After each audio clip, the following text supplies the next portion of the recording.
This podcast of the Equine Forum is brought to you by the University of Louisville Equine Industry Program at the College of Business. It all begins in 15 seconds right after this word from our podcast sponsor. The University of Louisville Equine Industry Program at the College of Business is now offering a graduate certificate, which can be completed in 15 or 30 weeks and be done as a standalone or used as 20% of your MBA. Classes at both the undergraduate and graduate level are forming now for August.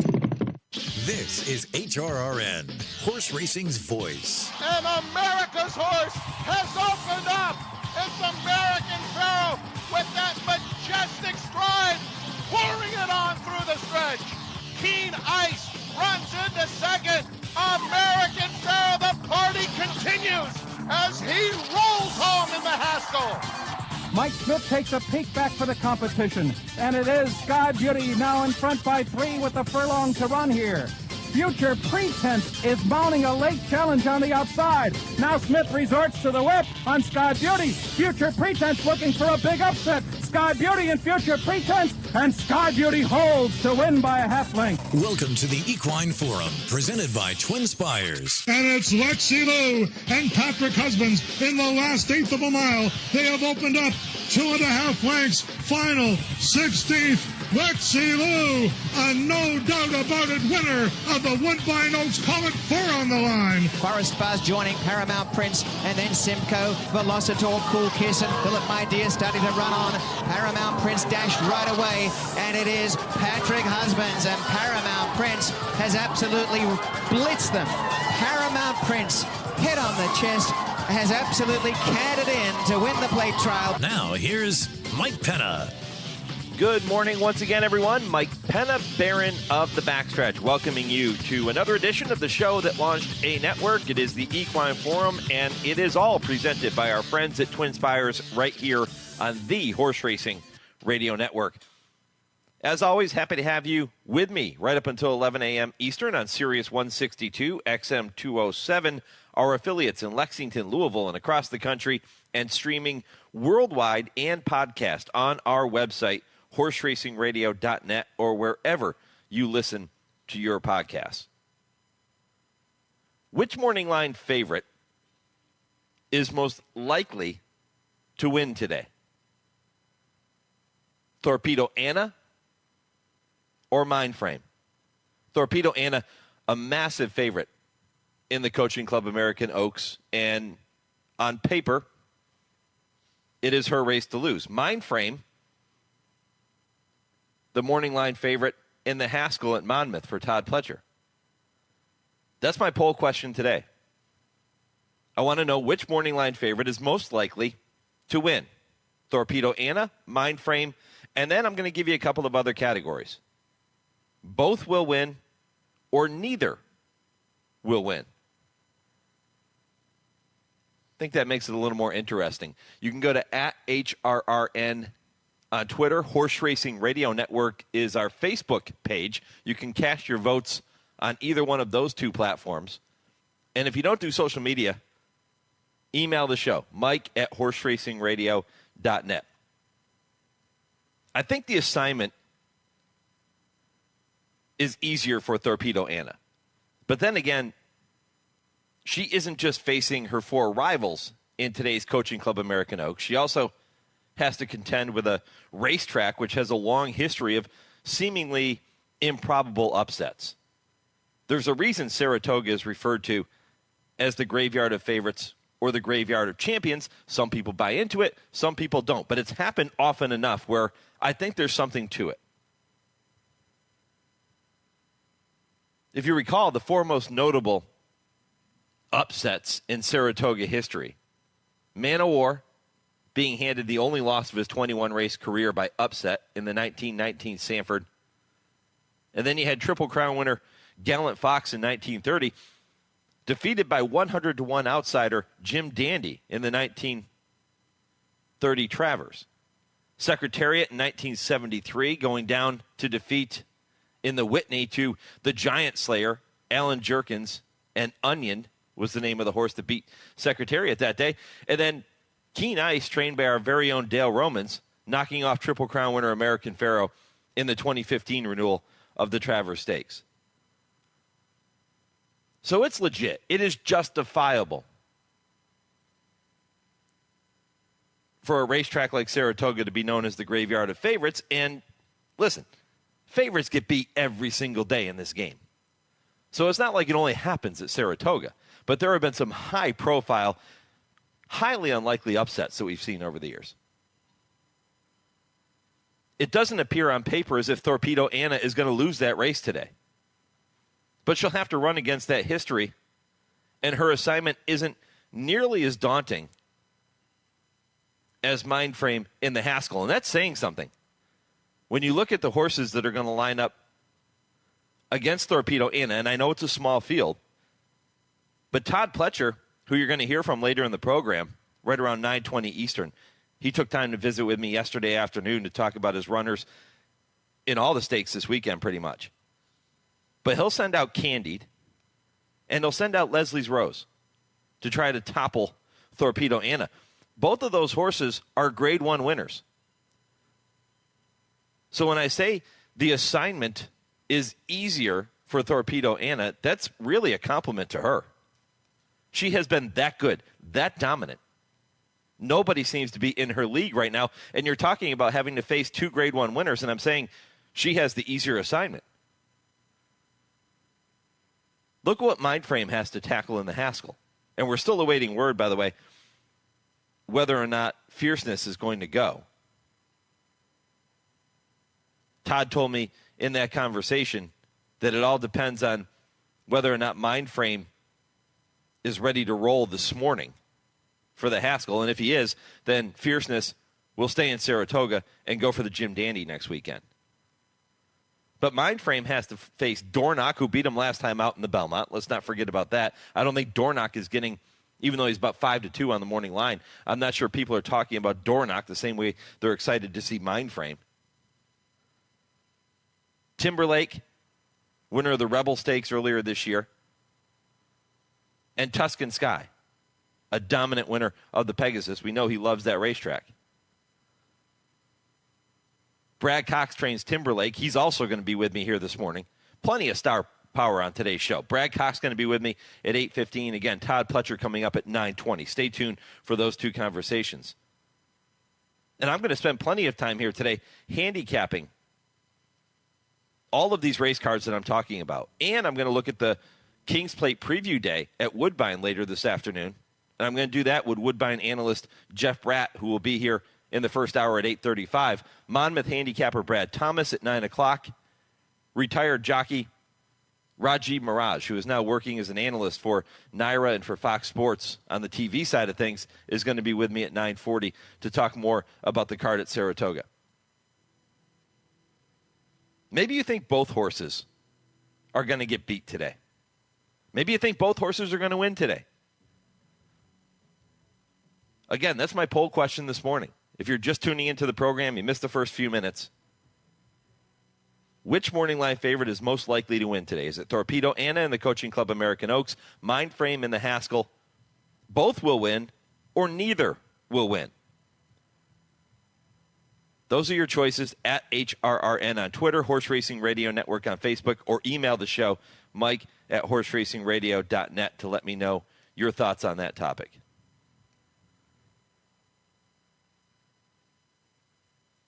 King emails the show and says, Mindframe wins.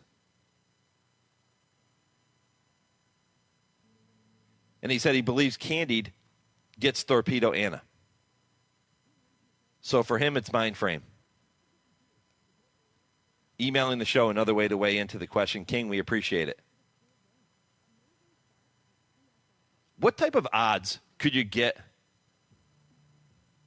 on prop bets if they were offered to say both of those horses are going to win or both of those horses are going to get beat? I think it's interesting, and I think those types of wagers should be more commonplace in our sport. We see it in other sports. We see it even with Major League Baseball, for example. I was watching a game the other day, and they had prop bets. You could bet on whether or not, it was the Reds game, as a matter of fact, and you could bet on whether or not Spencer Steer was going to hit a home run in the game, whether or not Johnny India was going to have extra bases in that game. All of those types of things are things that can be wagered on. And here's an example. Do you believe that Torpedo, Anna, and Mindframe will both get beat? Do you believe they're both going to win? I think those types of bets are a great way to attract casual sports fans to bet on horse racing. First of all, you don't have to be an expert. I know you can study you can do the same thing with baseball, right? You can study the pitching matchups, and you can study the player's history against a certain pitcher or a pitcher's history against certain hitters or certain teams in certain venues. You can dive into the analytics. You can get deep in the weeds with all of those types of things. You can do the same thing with horse racing, but you don't have to. I mean, when that wager popped up on the screen and they were talking about it, I'm thinking, yeah, I could see Spencer Steer hitting a home run in this game against this pitching staff. Why not? And I believe it was like, I don't know, plus 420 or something, whatever the odds were. Why not? Why not offer these types of wagers in horse racing too? Again, it's an easy bet to make. You don't have to be an expert. And it's easy to understand. Most people get it. Oh, okay, you're asking me if both horses are going to win the race. Or if both horses are going to get beat. I don't necessarily have to be a racing expert to figure this one out. And I think it would probably go really well, those types of wagers, really well alongside sports betting. And venues which offer both. That was a big debate, remember? When sports betting was going to be side by side. Now, Vegas has been doing this for years with the race books, but sports betting was going to be side by side with horse racing at many of these venues or offered at a horse racing venue. And was that going to be bad for racing because people wouldn't bet on the racing product, they just bet on the sports? No, I think they go very well together. I think, listen, if you're betting on one thing and you like to wager,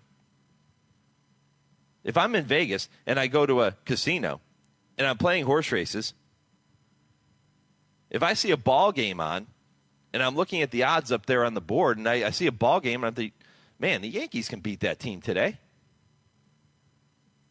The Steelers aren't going to lose to that team. Are you kidding me? I'm going to go make my bet. It might not have crossed my mind before I started playing horses, but when I see that offered in the same venue, all of a sudden it's like an impulse buy. You're standing at the register and you see the M&Ms. You see the Snickers sitting there. You weren't thinking about a Snickers at that point when you're standing at the register in a grocery store. But it's an impulse buy. That's an impulse bet. And I think that prop bets like this for racing would be great impulse wagers. And this is just one example here this morning. You can go on and on and on. And maybe at some point we'll do an entire couple of segments here on the program down the road talking about different wagers, different ways that racing can integrate some of these things to make it more exciting and to offer impulse wagers like prop bets.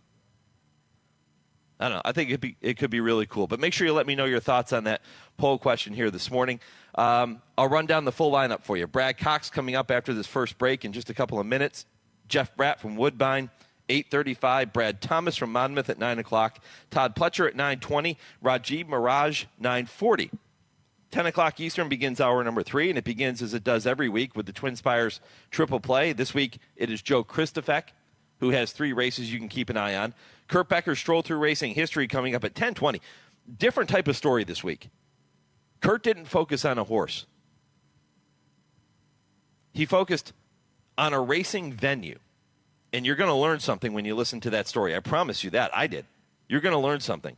10:20 Eastern. And at 10:30, I Ask, They Answer. Dale Roman's Tim Wilkin. They'll be here. They'll debate some of the hottest topics in the sport today. Busy show. Brad Cox is on deck next. This is the Equine Forum presented by TwinSpires on HRRN, horse racing's voice. Race the TwinSpires, where you can unlock a $25 risk-free bet. Just use the code HRRN25 when you sign up. And if your first bet doesn't win, TwinSpires will refund your account up to $25. Wagering on the app is fast with free past performances, insider picks, and power plays every day you wager. TwinSpires. Download the app today to earn your $25 risk-free bet. Void where prohibited. For terms and conditions, visit TwinSpires.com. Must be 18 or older, 21 and older where applicable. For help with a gambling problem, call 1-800-GAMBLER. Tenda Equine and Pet Care products have been keeping world-class equine athletes happy and healthy for generations. Keep your equine athlete looking and performing well with Tenda Next Generation Wound and Skin Care Treatment, along with nutritional supplements, leg and muscle care products, salves, hoof care, poultice, topical aids, and grooming products. Visit tendahorse.com today.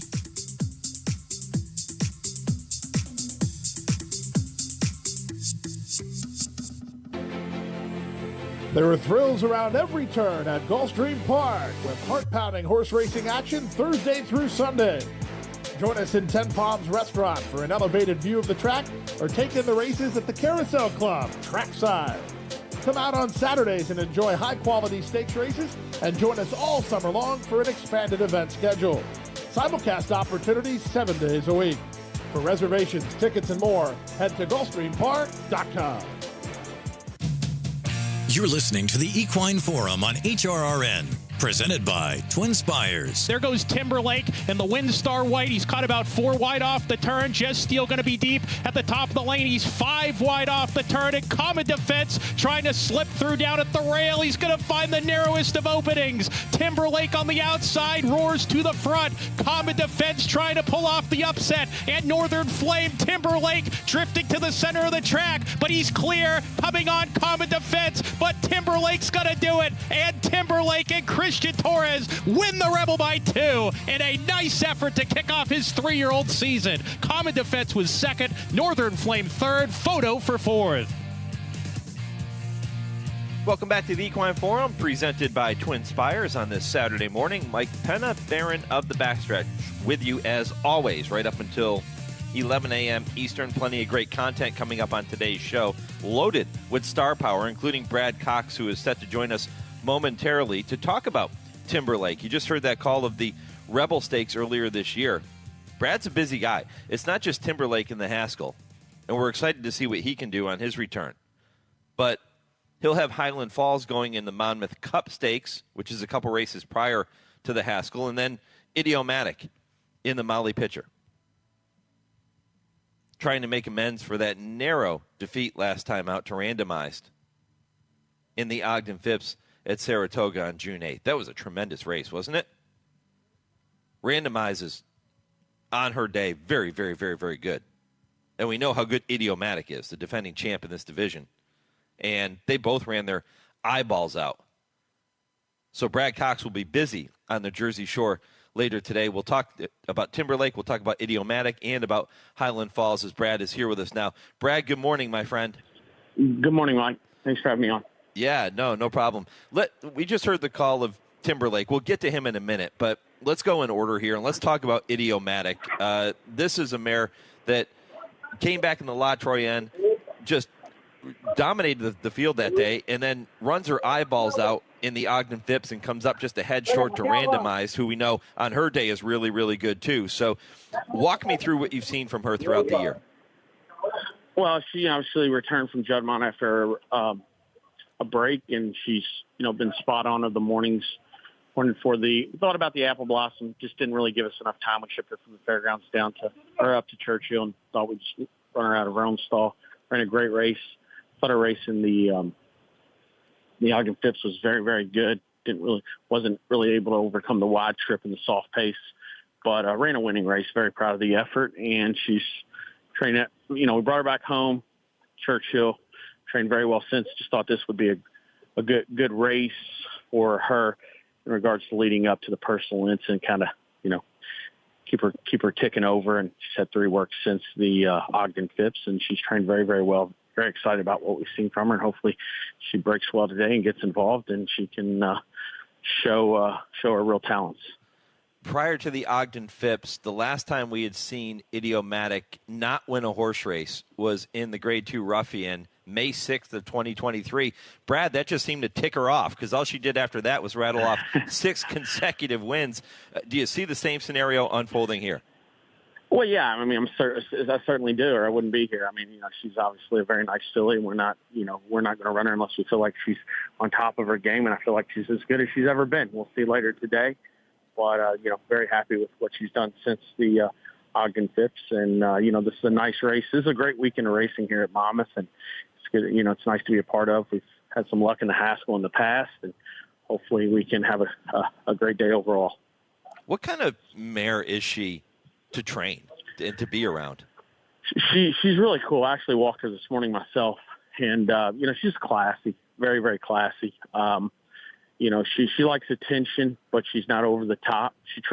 She's forward enough training, but she will listen to her rider and do what needs to be done.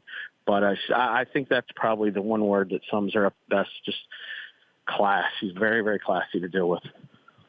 Talking with Brad Cox here on the Horse Racing Radio Network. Idiomatic, one of his 3 runners in stakes races at Monmouth later today. Brad, I'm in this Showdown 3 fantasy contest with Dale Romans and Tim Wilkin, who are on this show every single week with me in our final segment.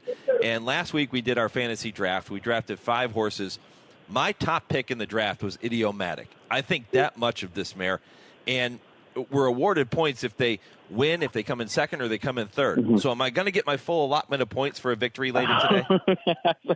I certainly hope so. It sounds like the pressure's on. But, yeah, no, I'm hopeful that she'll cross the wire first for sure.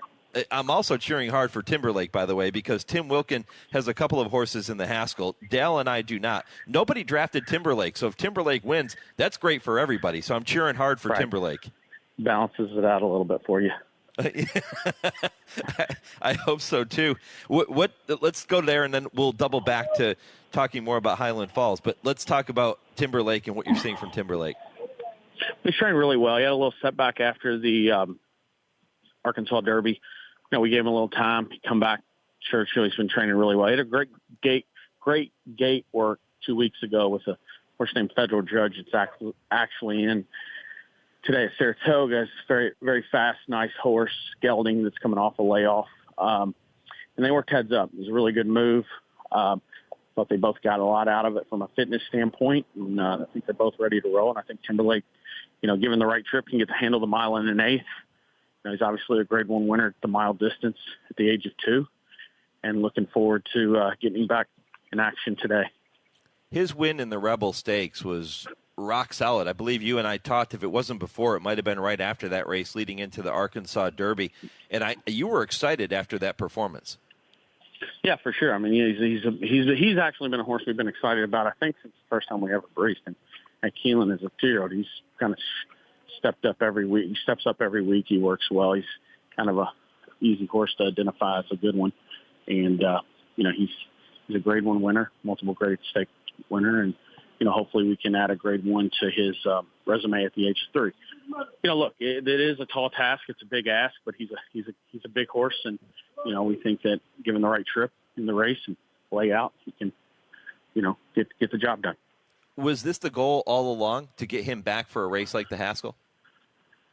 I don't know. I don't know. I wouldn't say it was the goal all along. We were going to just let him tell us. And I think, anyone wants to know how he's doing, that's how he's doing. He's training like a really good horse. Obviously, it is some very good 3-year-olds in here, and he's got to overcome some things. And, there's a question mark with running off a layoff in the mile and an eighth. But, he's trained well enough to give us the confidence to enter and take a swing. Todd Pletcher joined me yesterday afternoon for a conversation. Wasn't able to make it this morning, so we recorded the conversation yesterday afternoon. And I asked him about fierceness, whether he was going in the Haskell or if he was going to await the Jim Dandy next week. I think we're still waiting for that to come out. I haven't seen it yet, but it sounds likely that he will pass the Haskell if Mindframe is doing well, and he'll point for the Jim Dandy. One less that you have to worry about, but size up the competition for me. A good group. I mean, I think, there's all these horses are going to break running and try to get a forward position. We're going to be in that mix. I mean, I think, we're not going to take away anything that comes easy, but I do think it's important that our horse breaks and does settle a little bit, settles going into the first turn and gets in a good rhythm wherever that may be, whether he's mean, second, fourth, fifth, or wherever it may be. He's got to be able to get in a good, comfortable rhythm, smooth rhythm, and running underneath himself, and hopefully gives him the opportunity to finish up going a mile and an eighth. I'm hearing horses in the background now. You're obviously working at this time. What's Brad Cox up to at 8:25 Eastern time? Well, right now, just kind of walking around the barn. Finished. We've got just the 3 runners here today. We've walked all those, put them away, and now it's time to start talking to the assistants at the other locations and doing charts and entering horses, and just about halfway through the morning, I guess. My goodness, it doesn't end, does it? No, it never ends. But it's weekends like this are why you do it. I mean, it's a very rewarding game. It's a lot of time and effort and work put in. But this is why we do it, to be in a position we are this weekend with 3 really good horses here at the Monmouth. Let's talk about the third, Highland Falls, in the Grade 3 Monmouth Cup Stakes. Tell me more about Highland Falls and what you're seeing there. He's a horse that I really do believe excels at a mile and an eighth and beyond. He's had the opportunity to run a mile and a quarter once, but I'm not certain he was ready for that from a seasoning standpoint when he ran San Anita handicap earlier this year. But he was able to. I thought his race in the Oakland handicap was really, really good. He came back and we zeroed in on the blame there at Churchill. After that, he was able to get the job done. Really showed, I think, the pedigree. Really came out there late where he's able to stay on going the mile and an eighth. And here we are again at a mile and an eighth distance. This is what we're hoping is a step toward the Jockey Club Gold Cup at Saratoga. Has kind of been the plan since the spring. And this is a race, we're trying to continue the developmental process and giving, more education and experience and stamina. And hopefully he'll get an opportunity up at Saratoga or Grade 1. And, who knows, maybe even the Breeders' Cup later in the season. Yeah, this is a division, the older horse division, that really is unsettled at this point. It's pretty wide open as we sit here in the, middle of July, Brad. Do you see Highland Falls as a horse that can throw his hat into the ring going forward, looking ahead to races like, for example, the Breeders' Cup Classic at the end of the season? Absolutely. We've always thought a good bit of him, and he was one late to get started. He didn't start his career until around this time last year. So, I do think he's a horse that could, jump up and be in the mix. And obviously a first mission. I'm not certain what happened with him last time in the Stephen Foster, but he's being pointed for the Whitney. We had a great work this morning at Churchill, and he's back on track, and we'll see where he takes us. Monmouth's been pretty good to you in recent years, and the Haskell in particular, a couple of wins in the last 3 runnings. Tell me about your favorite Haskell memories. Obviously, Cyberknife winning was, had a really good trip from Florent that day, was able to get up on the inside and beat Tava. That was obviously a very, very exciting stretch run for us. Mandaloon was tough to watch because, at the watching it, I thought, he looks like he's beaten, but then he battled back and he was coming back on Hot Rod Charlie. And honestly, when I'm watching it, I'm so zeroed in on Mandaloon and kind of watching him that I didn't realize that Hot Rod Charlie had clipped Midnight Bourbon had clipped heels with him, or however it played out, that there's a possibility it could come down. So I was very frustrated when they hit the wire, and I was watching the race with my son Blake, and he looked at me and said, I think that horse might come down. And it took a second for me to think, yeah, he may. And then obviously as soon as we saw the replay, it was pretty obvious that he would come down. So, listen, that's not really how you want to win a big race. But Mandaloon did run a big race that day. I mean, he looked beaten and he battled back. And I think maybe a couple more jumps past the wire, he would have been able to re-rally anyway and get his head up in front. But, some good memories here. This track's been very good to us through the years. I think I won my first 6-figure race, $100,000 race here with a filly named My Irish Girl back in, 2010 or something. So, we've always liked Monmouth. It's a great place, and it's been very good to us, and we'd like to support this weekend racing. As I was getting ready for the show, I was flipping back through some of the the Haskell Stakes history, and I didn't realize this. Cyberknife holds the the Haskell record, the stakes record, 146.24. I did not realize it was Cyberknife who had the record. Yeah, he broke the track record and obviously the stake record here, and that was a very good Haskell. I thought it was a very deep group of horses, and that means a lot. This race obviously has a lot of history, and it's very, very big and developing and a stallion, and I'm hopeful that Cyberknife will be a good stallion. He's a dual Grade 1 winner and by a great sire himself and gun runner, and we'll see how things go over the next couple of years. Brad, as you know, I always appreciate the time, especially when we do this around 8:15 Eastern time because you're working. I'm going to let you get back to work. Good luck with Idiomatic and Highland Falls and Timberlake later today, and with all the runners that you're going to send out all over the country. Good luck, my friend. Thanks, Mike. Talk to you soon. All right, Brad Cox here on the Horse Racing Radio Network. He's got a strong hand, doesn't he? Idiomatic, Highland Falls, both likely to be heavy favorites in their two races. And then Timberlake, listen, it's a start back, right? But Brad Cox isn't going to run him in a Grade 1. After everything he's had to overcome to get back to this point, he's not going to run him in a Grade 1 if he doesn't feel like he belongs. Doesn't have to do that. So obviously he thinks Timberlake is sitting on a pretty good race too. We'll see how he fares later this afternoon in that Haskell. But it's a fantastic day of racing. Going to talk more about it with Brad Thomas, the Monmouth handicapper analyst. He's going to join me at 9 o'clock Eastern to begin hour number 2. But when I come back, you're going to hear from Jeff Bratt, who is the analyst at Woodbine. We're going to take a look at King's Plate Preview Day, Woodbine Oaks Day, if you will, north of the border in Toronto. That comes up next, right after this week's edition of your Legends of the Turf and a short commercial break. This is the story of a man who was unquestionably one of the very best in the annals of thoroughbred racing at plying his trade in the saddle. His accomplishments as a reinsman were not only noteworthy, but they were watermarks among the riding colony on 2 continents. The sands of the racing hourglass are poured back to the late 19th century to begin this odyssey. The subject of this dissertation first saw the light of day in Cadentown, Kentucky in 1883. He rode his first winter in Chicago in 1899 on a horse called Avonstroke, and he subsequently rode in this country with unrivaled success until 1903. In 1901, he piloted the winner of the Kentucky Derby on a horse named, perhaps fittingly, His Eminence, and the winners of the Latonia Derby, New Orleans Derby, and the Memphis Derby. In point of fact, in his abbreviated American riding career, he had but 4 Kentucky Derby mounts, but never finished out of the money. He won that classic in back-to-back years aboard the aforementioned His Eminence and in 1902 with Allen a Dale. He was third while in the saddle aboard Thrive in 1900 and was second aboard Early in 1903. He rode 161 winners in 1901, a total absolutely unheard of in that day and age. He often said the very best horse he ever rode was McChesney, a horse conditioned by Sam Hildreth. He eventually had a great deal of trouble making American riding weights and opted to cross the big pond, so to speak, to ride in Europe, and there he experienced measured success until 1930. He first rode in Russia, where he won the Russian Derby twice and finished second in that event 4 times in 6 years, while under contract to Mr. M. Lazarev.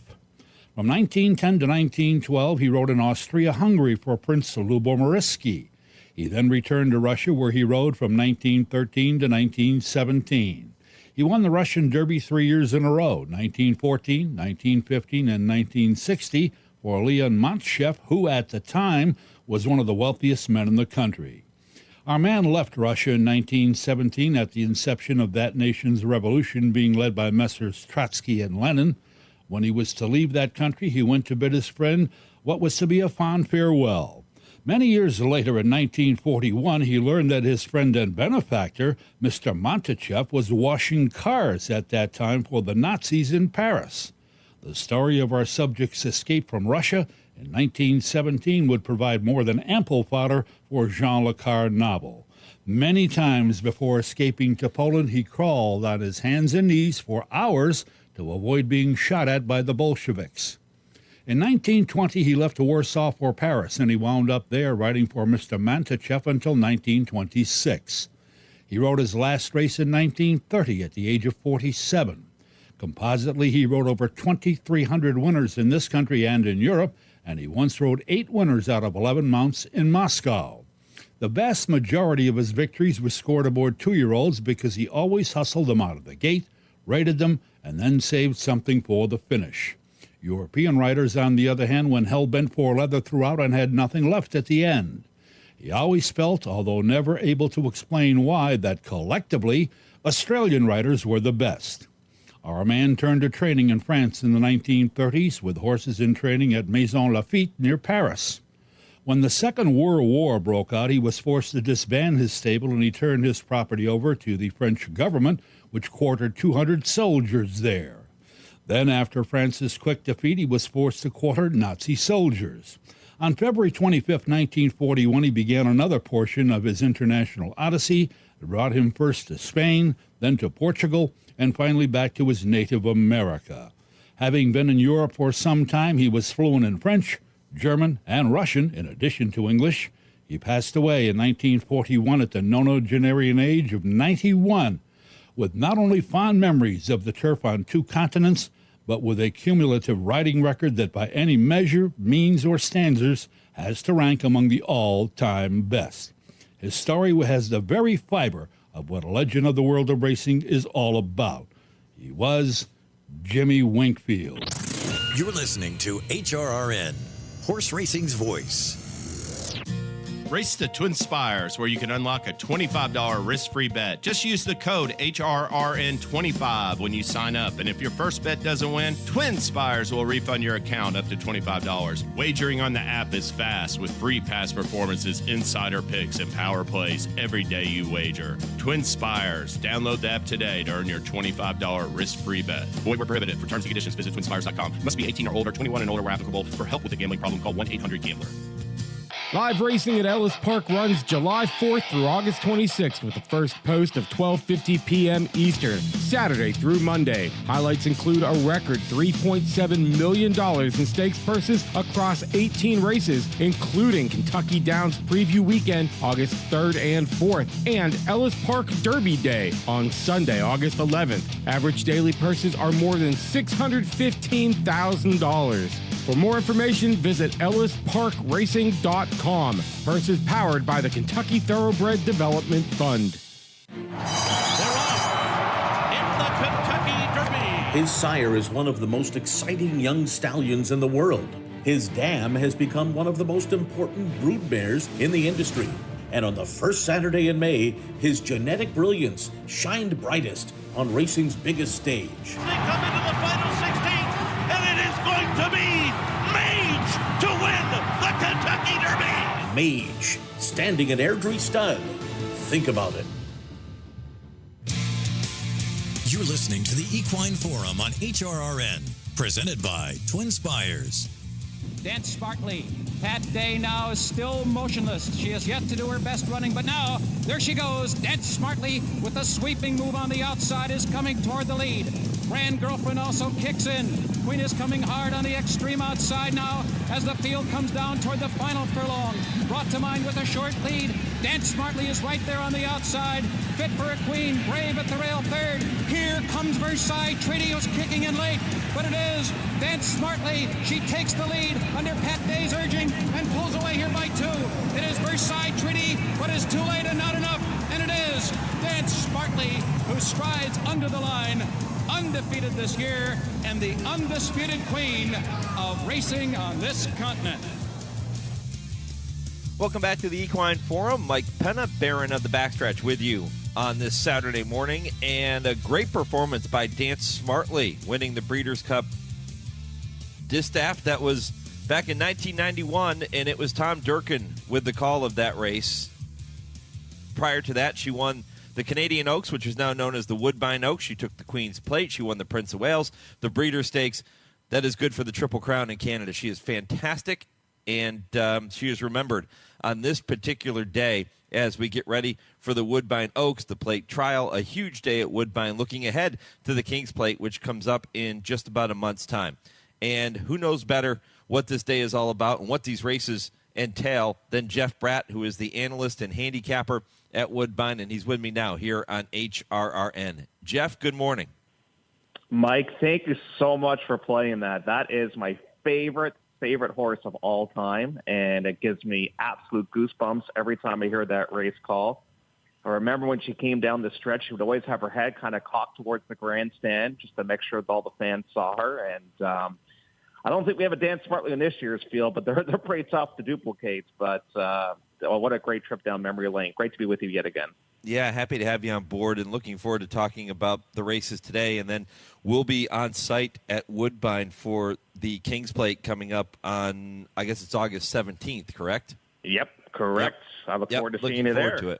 Looking forward to it. It's always a great – one thing I love about Woodbine is when they ask you to come to an event like the King's Plate or whatever big race day it might be, Jeff, I'm telling you, man, they roll out the red carpet for the media. They do such a wonderful job.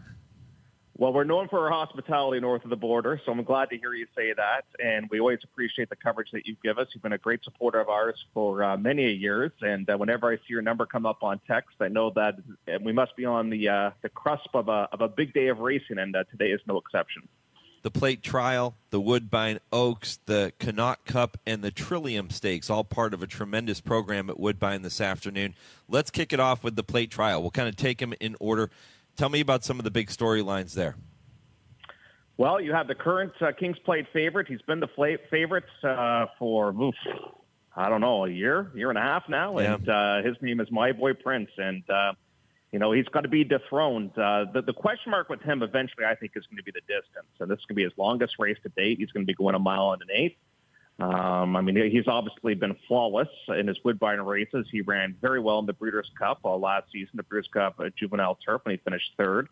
There's obviously some question marks how horses are going to come back from 2 to 3. His race at Keeneland wasn't great, but it got him going nonetheless.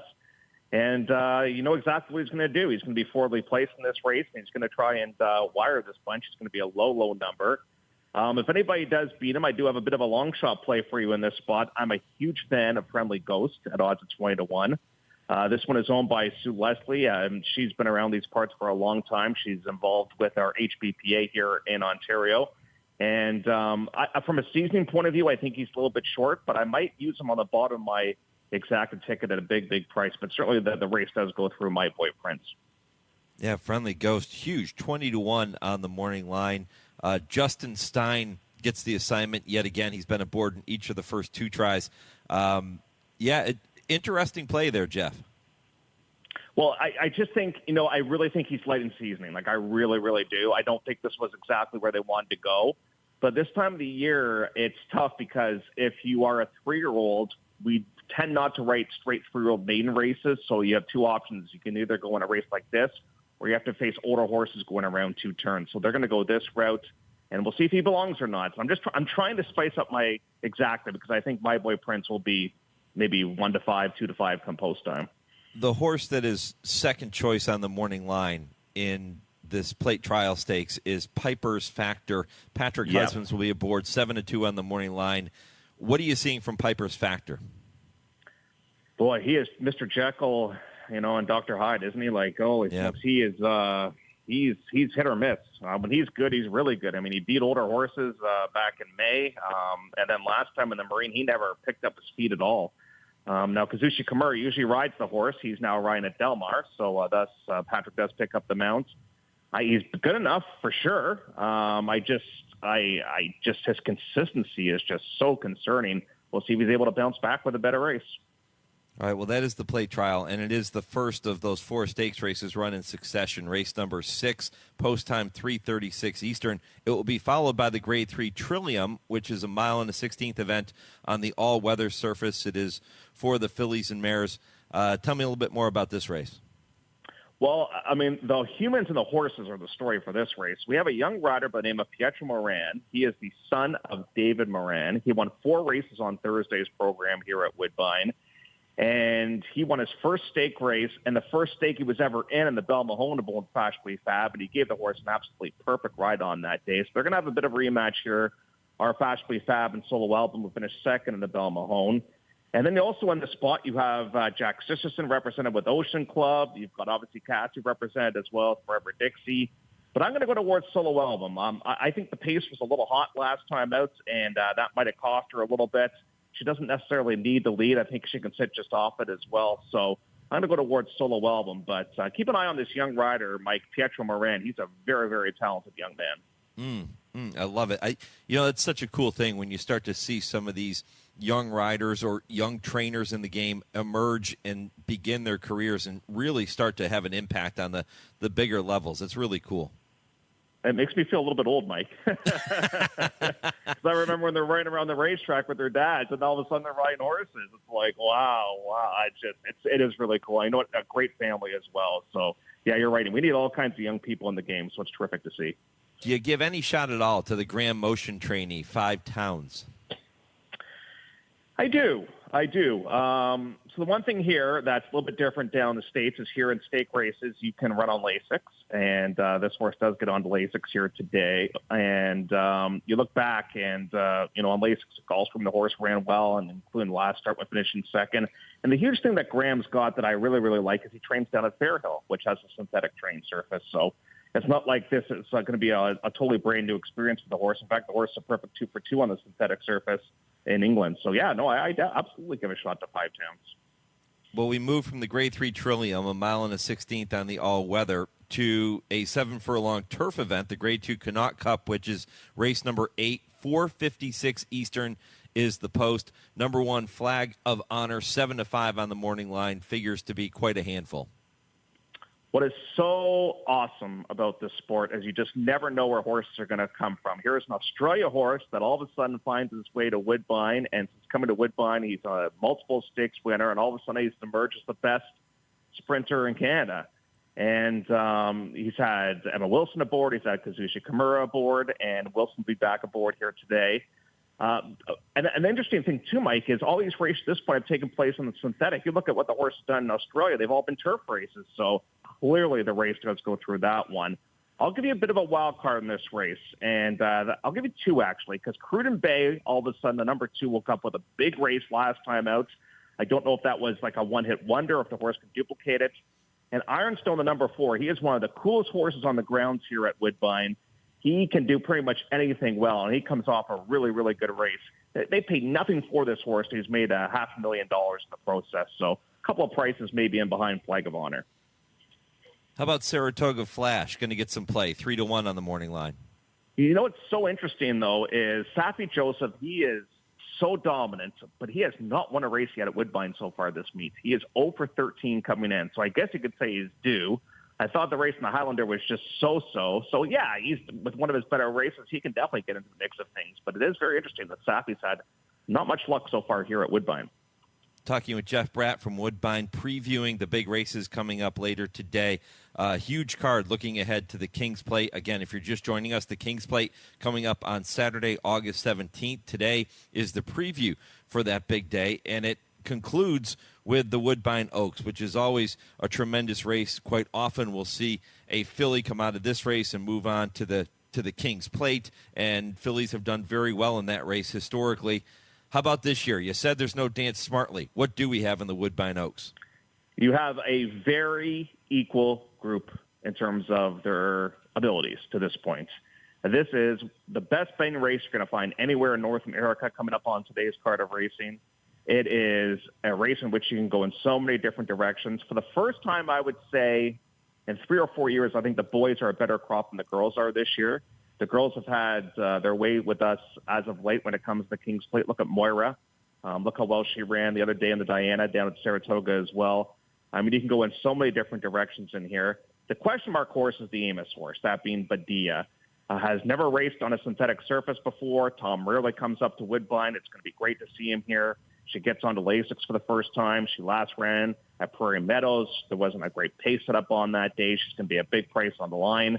The favorite is Caitlin. Her Greatness. Kevin Attard's got 5 in the race. This is one of them. She's coming back on a bit of a short time frame as well. You've got Kins Concerto, an apprentice riding. We have 2 apprentices riding this race, Sofia Vives and Pietro Moran. How cool a story is that?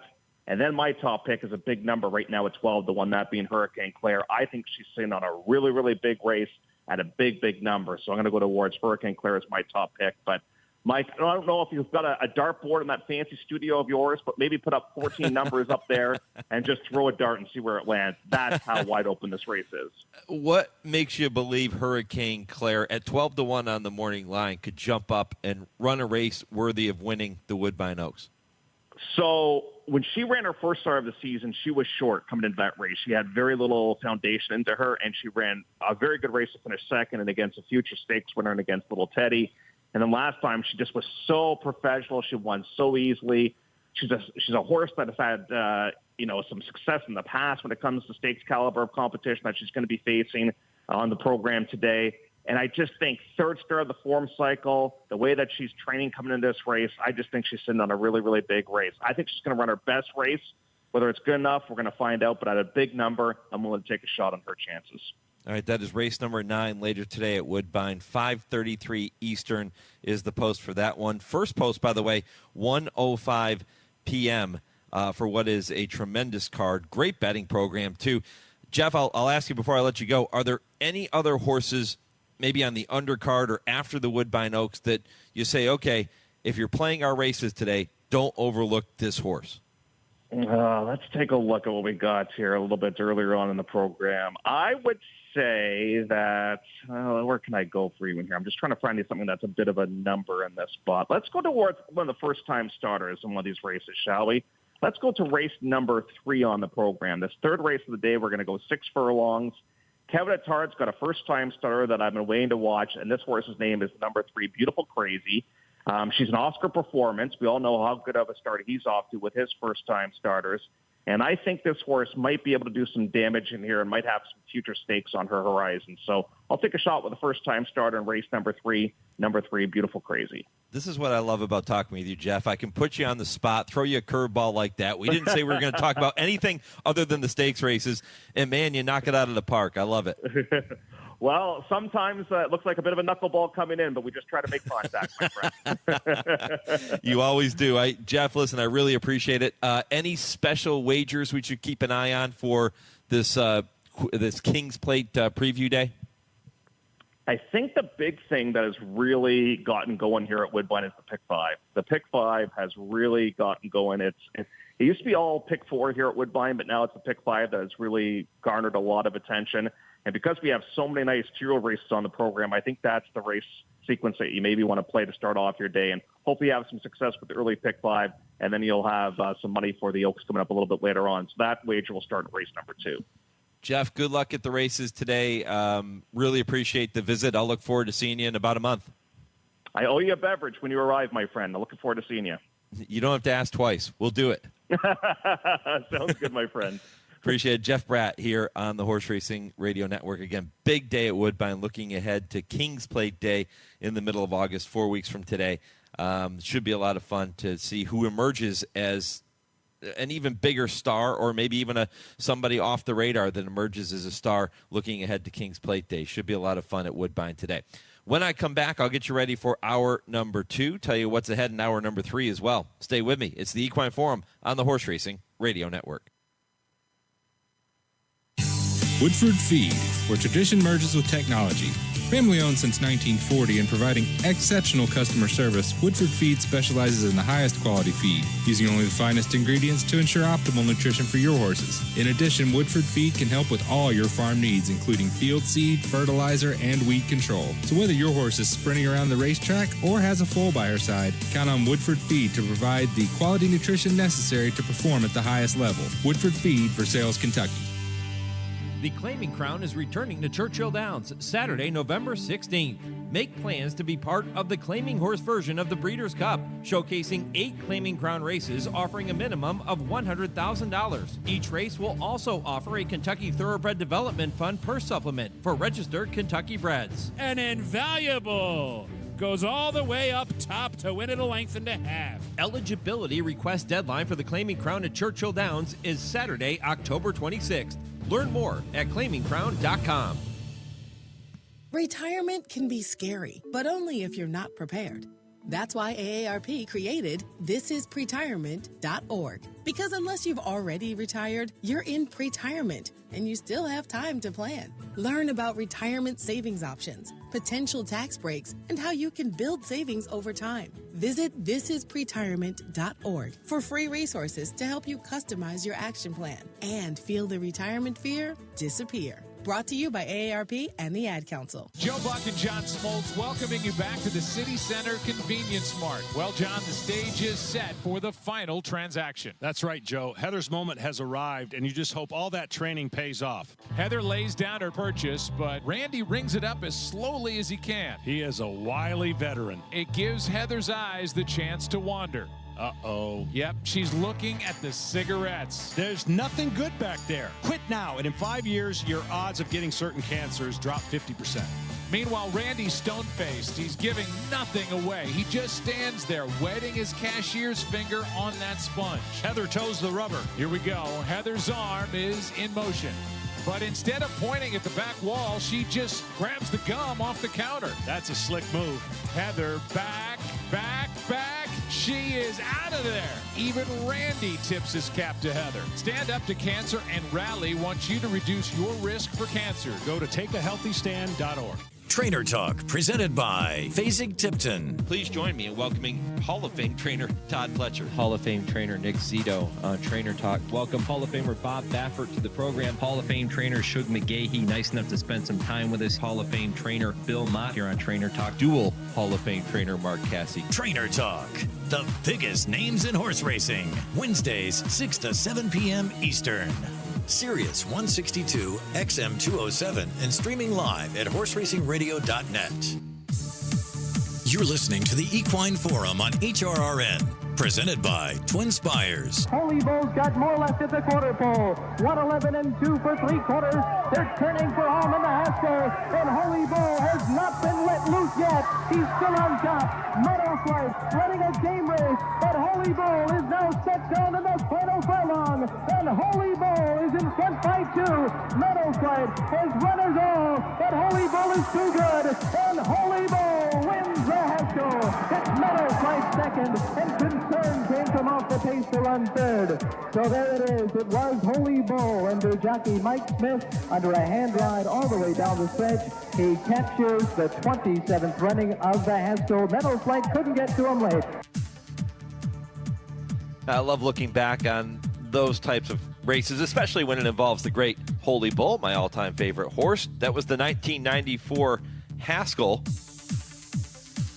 30 years ago. Wow. Holy Bull so brilliant that day as he was for much of his career. Larry Colmus had the call when he was the full-time caller at Monmouth Park.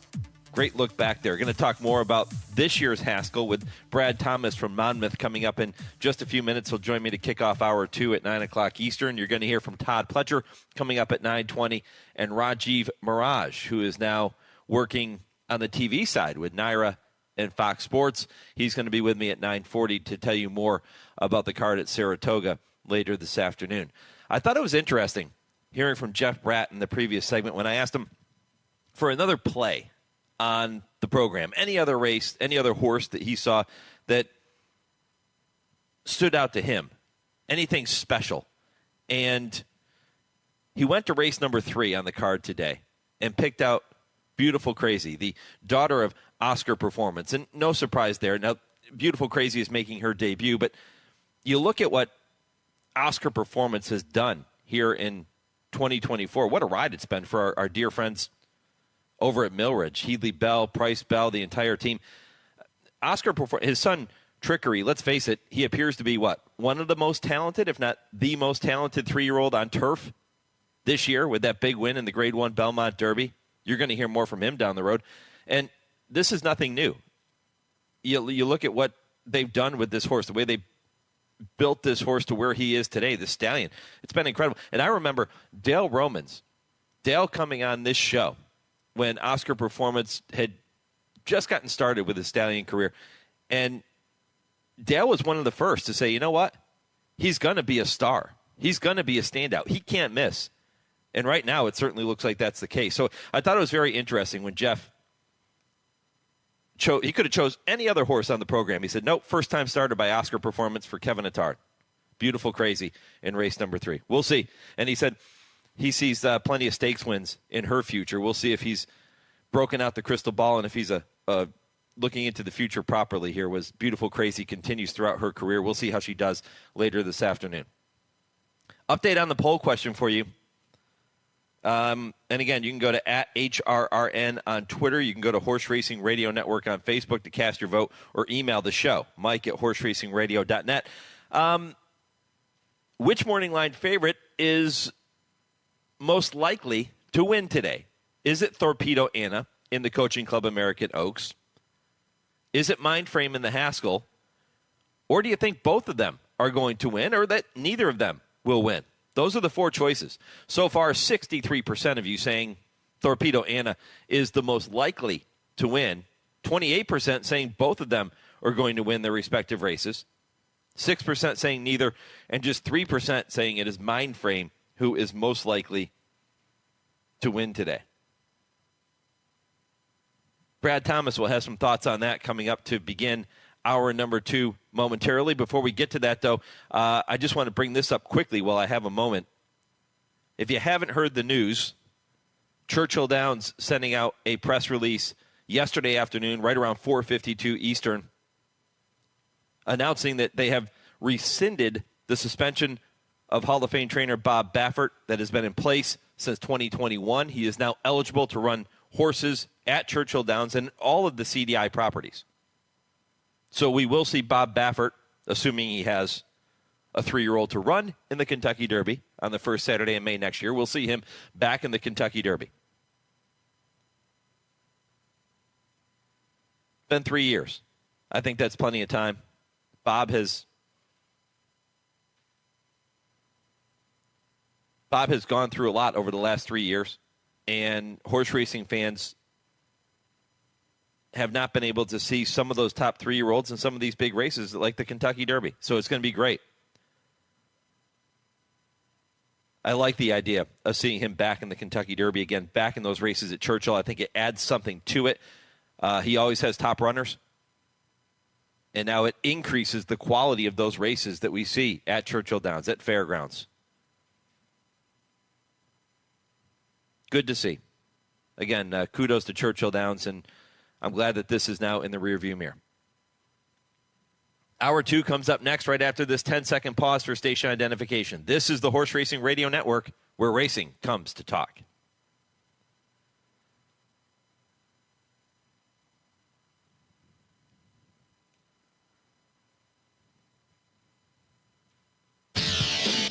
This is the Equine Forum, presented by TwinSpires. Welcome back. Hour 2 of 3. Loaded Saturday morning for you here on the Equine Forum, as it tends to be, but plenty of star power. You heard from trainer Brad Cox in the first hour of the program. You heard from Jeff Bratt talking about the big races at Woodbine later this afternoon. And we'll turn our attention to Monmouth here momentarily. Don't forget, if you missed any portion of the first hour of this program or any of the shows that we bring your way every single week here on the Horse Racing Radio Network, they're all available via podcast on our website, horseracingradio.net. And you can listen at your leisure whenever you have some time. You can listen on any podcast platform. So wherever you access your podcast, make sure you're tuning in to the Horse Racing Radio Network and all of the shows that we bring your way. Again, Brad Thomas from Monmouth is going to begin hour 2. Todd Pletcher coming up at 9:20. Rajiv Maragh right around 9:40. 10 o'clock Eastern, it's the TwinSpires Triple Play with Joe Kristufek. Kurt Becker, Stroll Through Racing History at 10:20. And at 10:30, Dale Romans, Tim Wilkin will both be with me for this week's edition of I Ask, They Answer. But without further ado, huge day on the Jersey Shore. It is their signature day of racing. 6 stakes races, 5 of those graded, including that Grade 1 Haskell, a win and you're in for the Breeders' Cup Classic Division. Brad Thomas with me now here on HRRN. Brad, appreciate the time, my friend. My pleasure. Excited to talk about this day. How many Haskells have you been part of at Monmouth? I don't think I can count that high. I'm an old guy, and my ability to do that has faded through the years. I would say in some form or another, we're talking well into the 40s. Wow. So I just played the call of Holy Bull winning the Haskell 30 years ago. And Holy Bull, my all-time favorite horse. So every time I get a chance to work in a Holy Bull call on the show, I do it. Do you have a couple Haskell's that really stand out to you when you think back on those 40 years? 1976, Majestic Light was a horse who, in those days, horses raced frequently. I think he probably had about 18 starts by the time the Haskell came around. He had run in the Belmont Stakes, was nowhere in that race, had tried the turf, and he either won or finished second in a really good turf race that was run at Arlington on the 4th of July in those days. He was a horse who had a great pedigree, but was slow coming around. He got to Monmouth Park, and in those days, again, everybody was D. Wayne Lucas. You took a shot with a horse who you thought was pretty good in a stakes race, because if you weren't in it, you could not win it. So people were willing to take shots. And Majestic Light just adored the Monmouth Park surface, was a monstrous winner at a big price, beating Honest Pleasure. If Majestic Light ran at Monmouth Park, I would bet him against any horse, any field ever assembled, because he was that good here. He came back the next year at age 4 and won the Island in similarly dominant fashion. He just had a huge move, and he could sustain it. That's my most vivid memory. Another good memory was when 5-Star Flight won about 45 years ago. I think the date was 1980. I could be off by a year or two.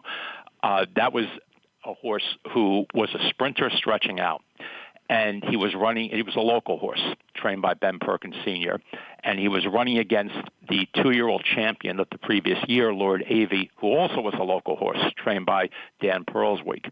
And I got here early, and I saw the way track maintenance was working the track. Lord Avey was a deep, deep closer. 5-Star Flight was a speed horse. And I like 5-Star Flight in the first place, but when I saw what was going on with the track maintenance, I started to like him more. And then I watched the races on the card. Most races were on the dirt in those days, and you could see that speed was king. And 5-Star Flight won as the second choice and basically could not lose. And then recently there was Bayern for Bob Baffert. That was another super, super speed track. And in fact, he went off a 4-1. He should have been 4-5 based on the way the track was playing. And my vivid memory of that was I only had $40 in my pocket.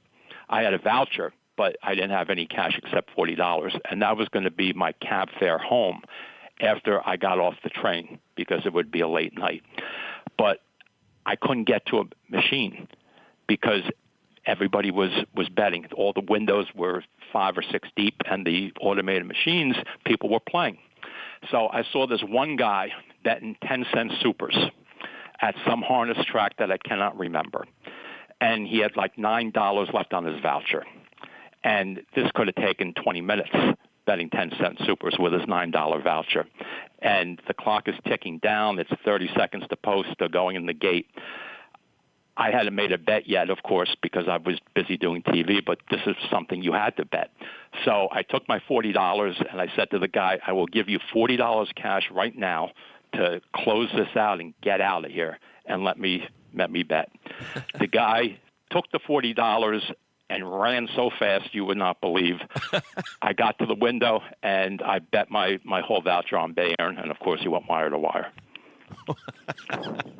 What a fantastic story. Brad Thomas, Monmouth Park handicapper analyst, does a fantastic job, and wonderful recollections of some of his favorite Haskell stakes and Haskell memories surrounding those Haskell stakes. Let's talk about this year's renewal, then we'll walk back through some of the other stakes as time allows, but I want to make sure we give us plenty of time to talk about the Haskell. Our Tim Wilkin, who will join me later in the program at 10:30 Eastern for I Ask, They Answer, reporting a short time ago that juvenile champion Fierceness will not make the trip to Monmouth. He's still at Saratoga. He's going to run next week in the Jim Dandy, but Todd Pletcher still holding a pretty strong hand with Mindframe and Tuscan Sky in this year's renewal. Tell me more about this year's race, Brad. Well, you have Dornoch, who is the real gamer in here. He's the horse who outgames all the more highly touted horses he seems to face in key spots. He's not getting anywhere near the recognition he deserves. He's a horse who put away Sierra Leone in the Remsen, and all anyone says is, oh, Sierra Leone ran against the bias. Oh, Sierra Leone lugged in the stretch. Well, Dornoch disputed blazing fractions for a 2-year-old going a mile and an eighth. Yes, the track was speed favoring, but he also was severely pace nicked up. And Sierra Leone ran against the bias, made a big move. He did lug in, but he had every right to go by. He passed Dornoch. Dornoch came back on him, outgamed him. And then, of course, we have the Belmont Stakes. And, yes, Mindframe was the overlay of the century at 5-1. Horses like Seize the Gray and Mystic Dan, who had no shot in the Belmont, were a similar price. Mindframe should have been a strong second choice. He wasn't. Now, that's an automatic bet, but the folks who might have wagered on him, they need to get over it. I mean, Mindframe had a really good trip, sitting off the duel between Dornoch and Seize the Gray, the Preakness winner, the Pat Day Mile winners, who was involved in blazing fractions going in a one-turn race. Dornoch did the dirty work. Indeed, the third quarter of that Belmont Stakes was the big third quarter. Dornoch was putting away Seize the Gray, drawing away. Mindframe took a breather during that quarter. Perfect trip. Yeah, a little bit of a bias, but he was in range. And then when he loomed in the stretch, we have that left-handed stick. I mean, my goodness, if it wasn't for that second left-handed stick, Mindframe would have blown right by. Well, I see it differently. He drifted because he was dead tired. That's why he drifted. He was hit left-handed before. He didn't do it. He drifted because he was exhausted. And when he finally straightened away, yes, he came back, but he hung in the final 50 yards. He hung. And then on the gallop out, what happened? Dornoch opened up on him. Dornoch is a big danger in this race. Mindframe, yes, plenty of room to improve in this fourth star. Yes, he's the body beautiful. Yes, he's the horse who has all the upside, and he is the one to beat. But this race between those two, that matchup is a lot closer than a lot of people think.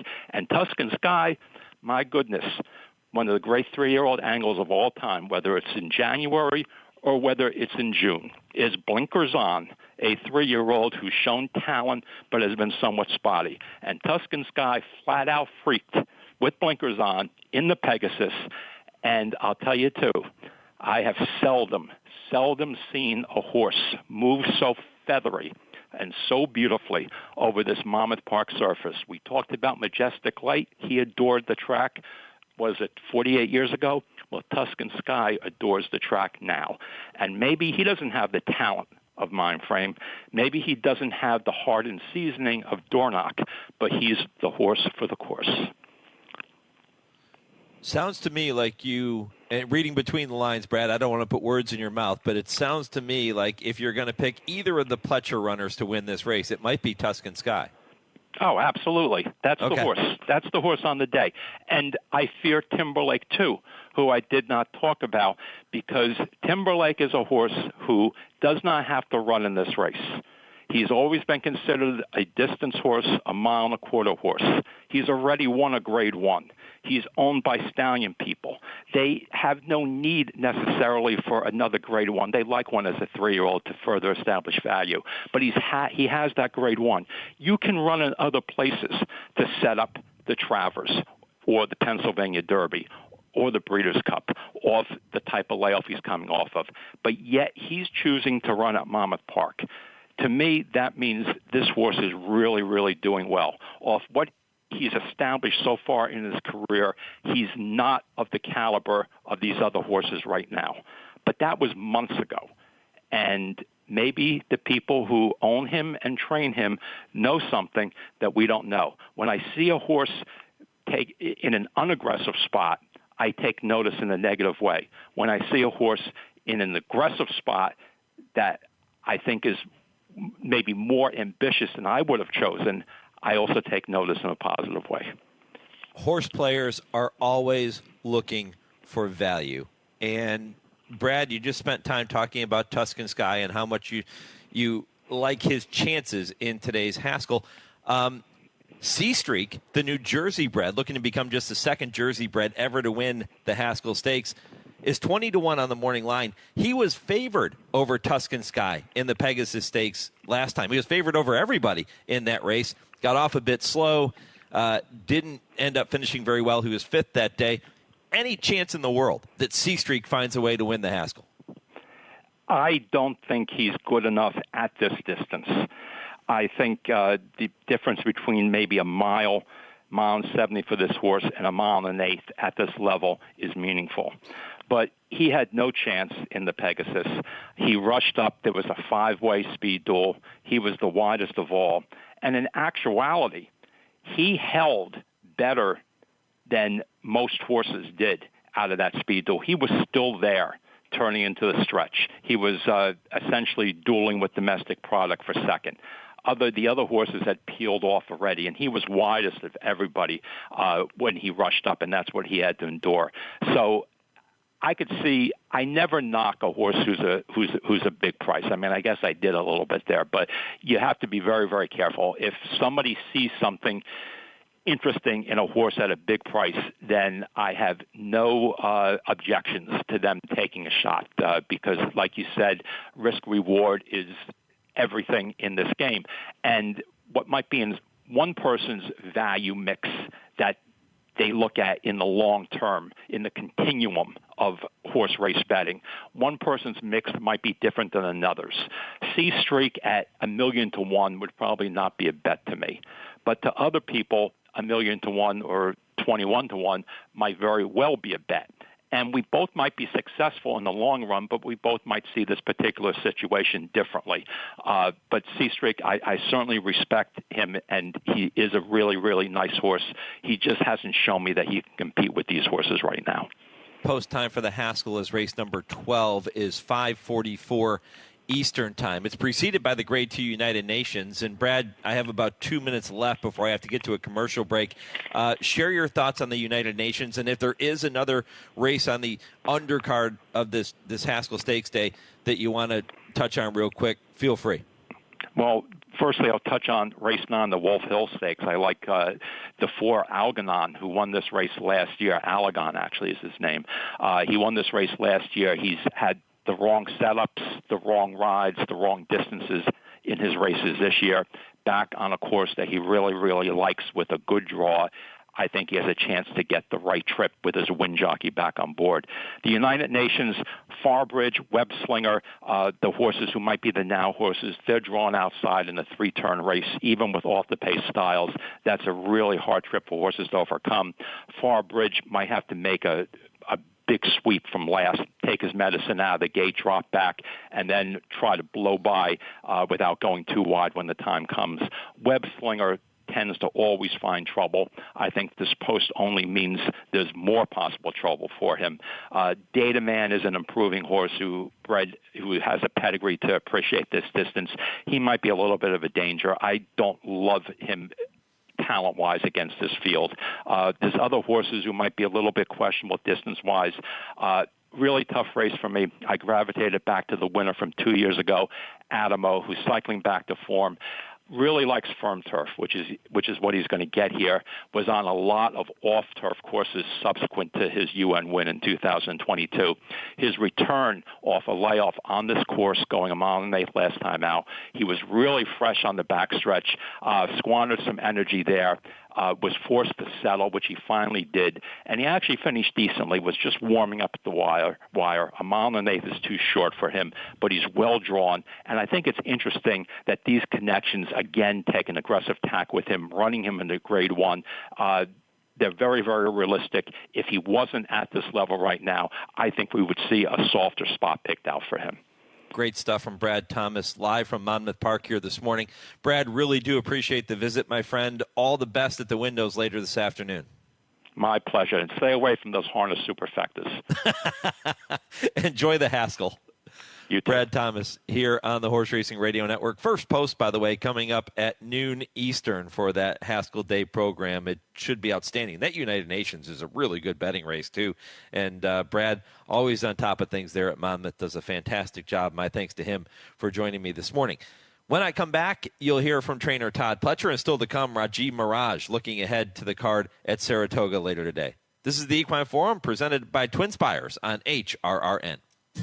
Race to TwinSpires, where you can unlock a $25 risk-free bet. Just use the code HRRN25 when you sign up. And if your first bet doesn't win, TwinSpires will refund your account up to $25. Wagering on the app is fast with free past performances, insider picks, and power plays every day you wager. TwinSpires. Download the app today to earn your $25 risk-free bet. Void where prohibited. For terms and conditions, visit TwinSpires.com. Must be 18 or older, 21 and older where applicable. For help with a gambling problem, call 1-800-GAMBLER. There are thrills around every turn at Gulfstream Park with heart-pounding horse racing action Thursday through Sunday. Join us in 10 Palms Restaurant for an elevated view of the track or take in the races at the Carousel Club, trackside. Come out on Saturdays and enjoy high-quality stakes races and join us all summer long for an expanded event schedule. Simulcast opportunities 7 days a week. For reservations, tickets, and more, head to GulfstreamPark.com. It's time now to shine the spotlight on the Darley Taking the Reins Performer of the Week. Hot Rod Charlie won't go away. Essential quality, too good. Essential quality has won the Belmont Stakes. A tremendous look back at champion Essential Quality's win in the Belmont Stakes under jockey Luis Saez for trainer Brad Cox. That impressive win in the mile-and-a-half test of the champion makes him your Darley Taking the Reins Performer of the Week. Darley Stallion Essential Quality, an Eclipse champion at both 2 and 3, who never missed a day of training over those 2 championship seasons. Essential Quality was the leading first crop sire of weanlings in 2023 and is currently 2024's leading freshman sire of yearlings. Don't miss his next group of select yearlings selling at Basic-Tipton next month. Learn more about all the Darley Stallions by visiting DarleyAmerica.com. It's time to go down the road to the Breeders' Cup on the Equine Forum, presented by TwinSpires on HRRN. Bluegrass Cat coming up to him on the outside under a confident ride from John Velasquez. Bluegrass Cat and Praying for Cash turn for home together in the Haskell, and Bluegrass Cat is taking the lead, and he's taking off. He's got a 3-length lead, opening up from Praying for Cash, who ran a huge race today. Strong contender is third. It is Bluegrass Cat. A romp in the Haskell. He won it by 7. Larry Colmus once again with the call of the 2006 running of the Haskell, won by Bluegrass Cat.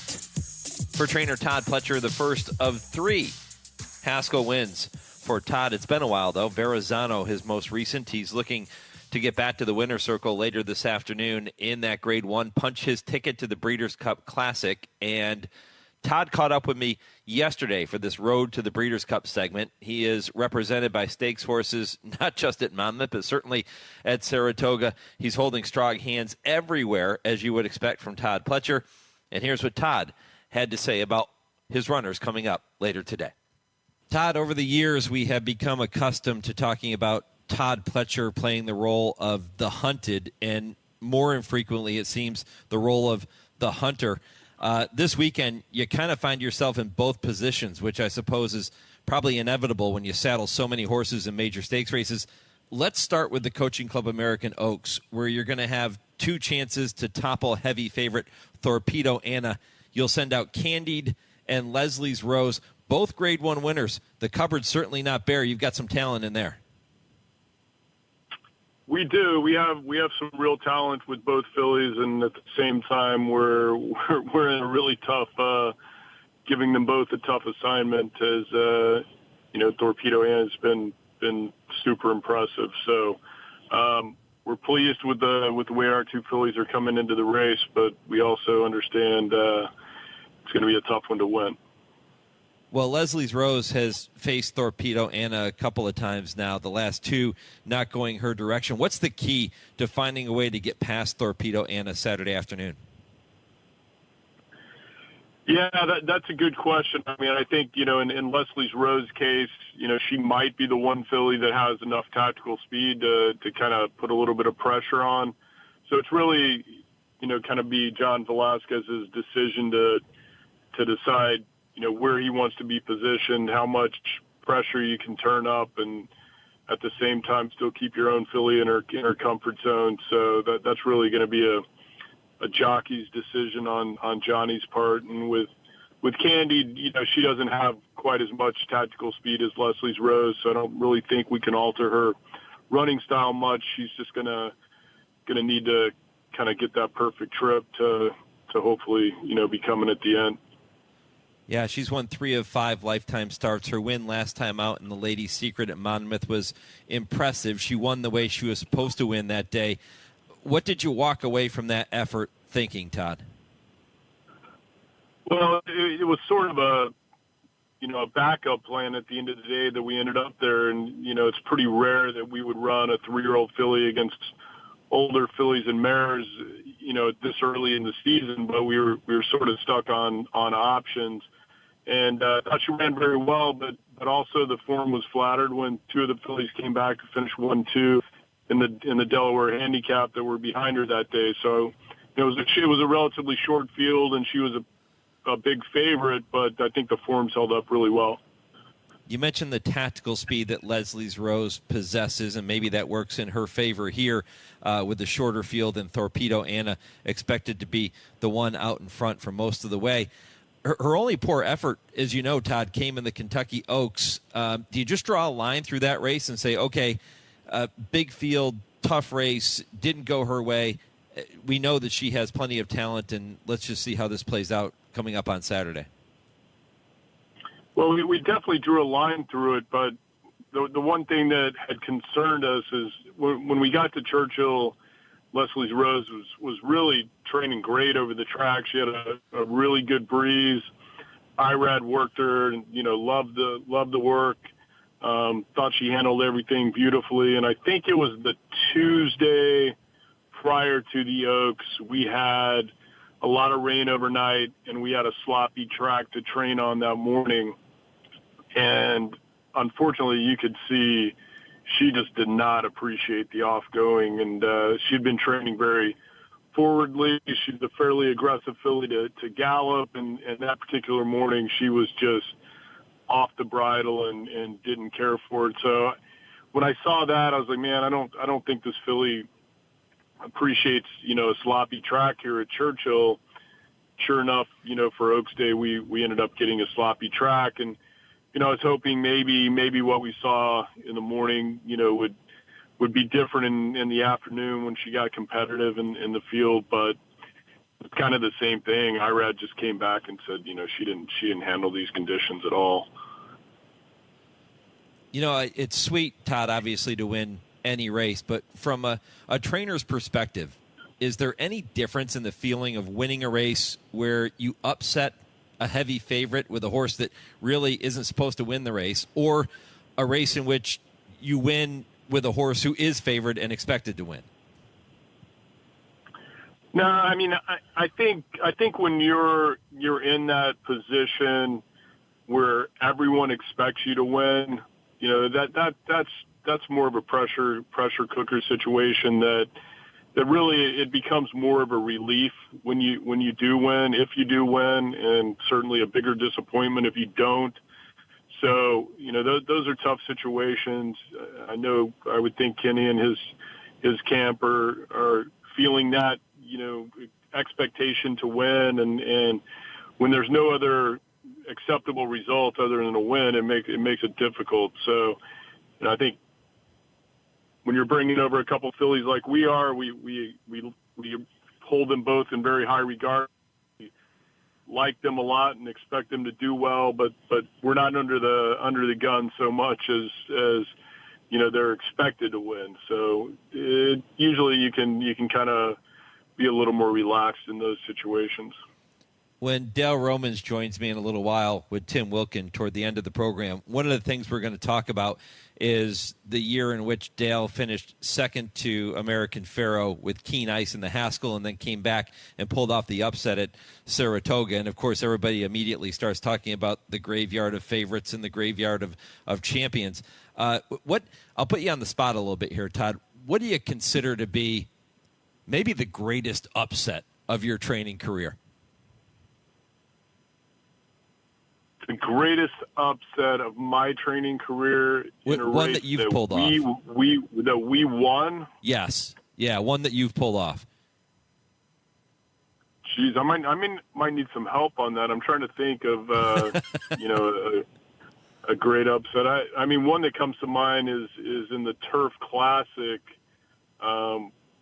This would be like, 6 or 7 years as time goes by now. But we had Ecto beat Flintshire in the Turf Classic, which Flintshire was champion turf horse that year. So, but I don't know that it was was it a legendary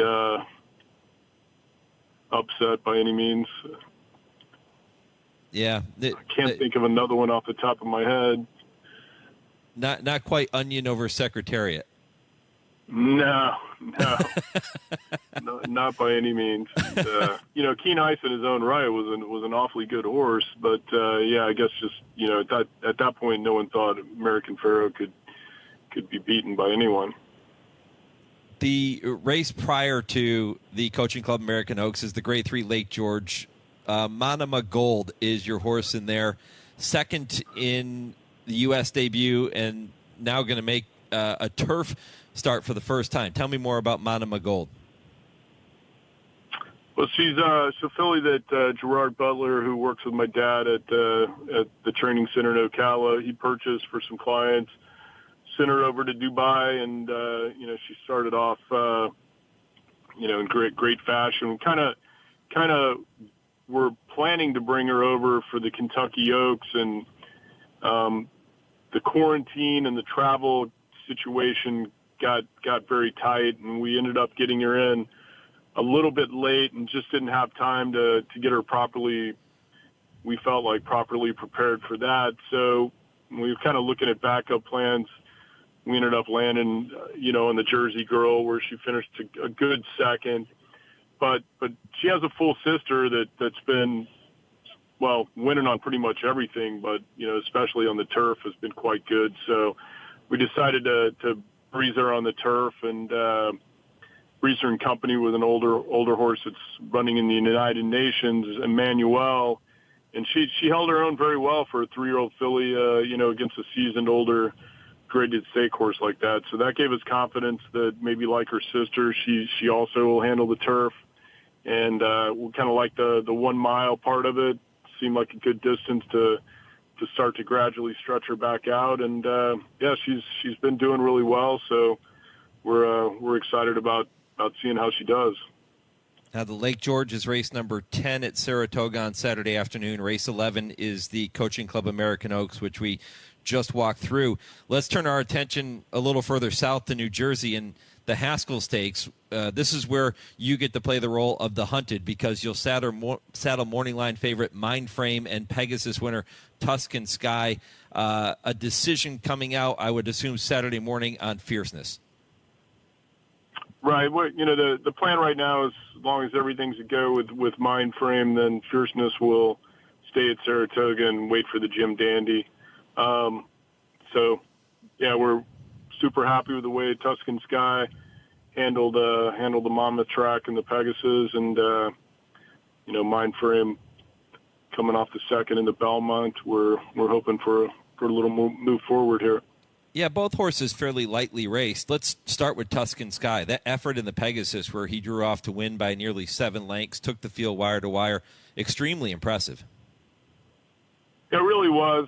He won his first 2 starts. We got a little sidetracked in the wood.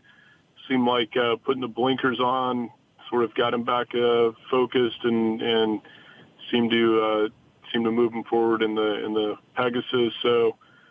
This is a pretty strong field, so he needs to make another move forward. But it's always good to know that he seemed to like Monmouth. When did you first know Mindframe was going to be special? Well, special is always, I always try to hold out until I see a horse go a good 5 furlong breeze, because that seems to be kind of a barrier that some horses handle better than others. But in his case, I thought he was very impressive from his initial breezes, his 3 furlong breezes. He would come to the wire, and literally the exercise rider would just be standing up on him to try to hold him with his mate. And So we were pretty high on him from the very beginning, but his final gate work prior to his debut at Gulfstream, his final gate work at Palm Beach Downs, I thought was as good a gate work as we've ever had there. And just, the way that he did it, the way that he finished, and in particularly the way he just kept going and galloping out, we had high hopes for him going into his debut, and he certainly delivered and then some. What was your take on his performance in the Belmont Stakes? Well, our concern going into the Belmont and only his third start and first time in a stake was just, did he have enough seasoning and experience to compete against the top 3-year-olds who have been running much more frequently in graded stakes competition for a while? And I just think that inexperience and greenness and lack of seasoning a little bit cost him in the stretch when he got to wandering around a little bit and was a little bit green. So, look, you got to be super elated with the way he ran. I mean, to finish second in the Belmont in your third start is very, very difficult to do. But at the same time, we were a little frustrated because we felt like if you maybe just maintained a straight course throughout the stretch, he might have been able to get the job done. I think so many people in the sport anxiously awaiting Fierceness's return, and as we just talked about, it may come in the Haskell, but more than likely coming in the Jim Dandy at Saratoga next weekend. We haven't seen him since the Kentucky Derby, Todd. I know that was very disappointing for you and for the team. What have you seen from him since the Kentucky Derby? Well, when we first got to Saratoga after we left Churchill, we felt like he was a little bit of a tired horse. He'd lost some weight and just needed some time to recover. So took a little while for him to kind of round back into form, but he's done that. He's been training really, really well, and when he's right, he's super impressive in the morning, and his breezes are not only impressive but seem to come very easily to him, and that's kind of what we've been seeing. Yeah, it seems like he runs that one monster race and then comes back with an effort that maybe isn't as good and then runs another monster race. He's kind of fallen into that pattern, which I guess bodes well for his next start. Well, that's what we're hoping for. We're hoping to keep the pattern going this time and then break the pattern next time.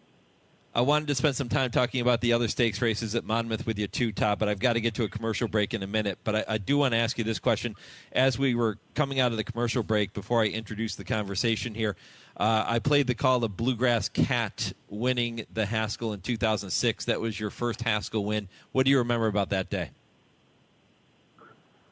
Yeah, if I remember correctly, the track was playing sort of to the best path being sort of towards the outside, and so we talked about that going in, and I think Johnny was able to keep him out off the rail, and kind of came down the middle of the track and won pretty impressively. So that was very exciting to get that first Haskell. Todd, I really appreciate the time. I know it's a super busy weekend for you. Good luck at both Saratoga and at Monmouth, and really appreciate the visit as always. Okay, Mike. Thank you. Appreciate it. Good luck. That is Todd Pletcher here on the Horse Racing Radio Network. And as I had alluded to, there are other races that he's participating in, graded stakes races that we didn't get a chance to talk about. We spent a lot of time talking about the Coaching Club American Oaks and the Haskell and his top 3-year-olds. So we'll do a part 2 with Todd down the road. He's always very accommodating with his time, and really appreciate the visit here this morning. Coming up next, jockey Rajiv Maragh, who has retired from the saddle and is now working for Fox Sports and NYRA on the TV side of things, is going to join me to talk more about the big day coming up at Saratoga. This is the Equine Forum presented by TwinSpires on HRRN, Horse Racing's voice. Race to TwinSpires, where you can unlock a $25 risk-free bet. Just use the code HRRN25 when you sign up. And if your first bet doesn't win, TwinSpires will refund your account up to $25. Wagering on the app is fast with free past performances, insider picks, and power plays every day you wager. TwinSpires. Download the app today to earn your $25 risk-free bet. Void where prohibited. For terms and conditions, visit TwinSpires.com. Must be 18 or older, 21 and older where applicable. For help with a gambling problem, call 1-800-GAMBLER. Monmouth Park's summer season rolls on with live racing action starting at 12:50 every weekend. Monmouth's 2023 season featured its highest average field size since 2015, the perfect recipe for a prolific payday. With a stakes race every Saturday and Sunday, plus the Win Early Pick 5, Monmouth Park is your summer place to profit. Attending on site? Lock in your odds with fixed odds wagering at Monmouth Park Racetrack. For more information, visit our website at monmouthpark.com. In 1993, Dr. John West showed that EIPH occurs during exercise when blood vessels in the lungs rupture. This is due to stress caused by high blood pressure on the inside of the vessels and strong suction forces on the outside. Only flare strips and Lasix, used together or alone, have been clinically proven to reduce EIPH. Lasix works by reducing the high internal pressures, and flare strips work by reducing the suction forces on the outside. See the science at flarestrips.com. Live racing at Ellis Park runs July 4th through August 26th with the first post of 12:50 p.m. Eastern, Saturday through Monday. Highlights include a record $3.7 million in stakes purses across 18 races, including Kentucky Downs Preview Weekend, August 3rd and 4th, and Ellis Park Derby Day on Sunday, August 11th. Average daily purses are more than $615,000. For more information, visit ellisparkracing.com. Purses powered by the Kentucky Thoroughbred Development Fund. You're listening to the Equine Forum on HRRN, presented by TwinSpires. They come to the top of the lane. Teddy's Promise on the inside. Groupie Dollars right there. Dance Card the Grey on the outside. Sweet Lulu tries to hang tough along the inside as well. Groupie Doll hanging on. Judy the Beauty's come back at them as well, and Dance Card on the outside, but it's Groupie Doll. Groupie Doll, Dance Card, Judy the Beauty going to hit it together. Groupie Doll along the inside. Groupie Doll, Judy the Beauty. Groupie Doll in a thriller. Groupie Doll beats Judy the Beauty. Dance Card was third. Summer Applause running on late to be in a photo with Sweet Lulu for fourth. Mike Penna, Baron of the Backstretch, back with you on the Equine Forum, presented by TwinSpires. Trevor Denman had the call of the 2013 Breeders' Cup Filly and Mare Sprint, a second consecutive win in the race for Groupie Doll, one of 1,939 winners ridden by jockey Rajiv Maragh, who has now transitioned onto the media side of media side of things. He is now one of us, is what I was trying to say. He probably speaks better than I do. So let's just welcome him to the program. Rajiv, good morning. Good morning, Mike. You know, I can't believe that is 11 years ago. It just seems like yesterday, that race at Groupie Doll. Time just passes so fast. Yeah, she was so special. You and I spent a lot of time together talking about her during those years that she was doing her thing on the racetrack. You get to look at another very special filly today in Torpedo Anna. At least she appears to be special at this point.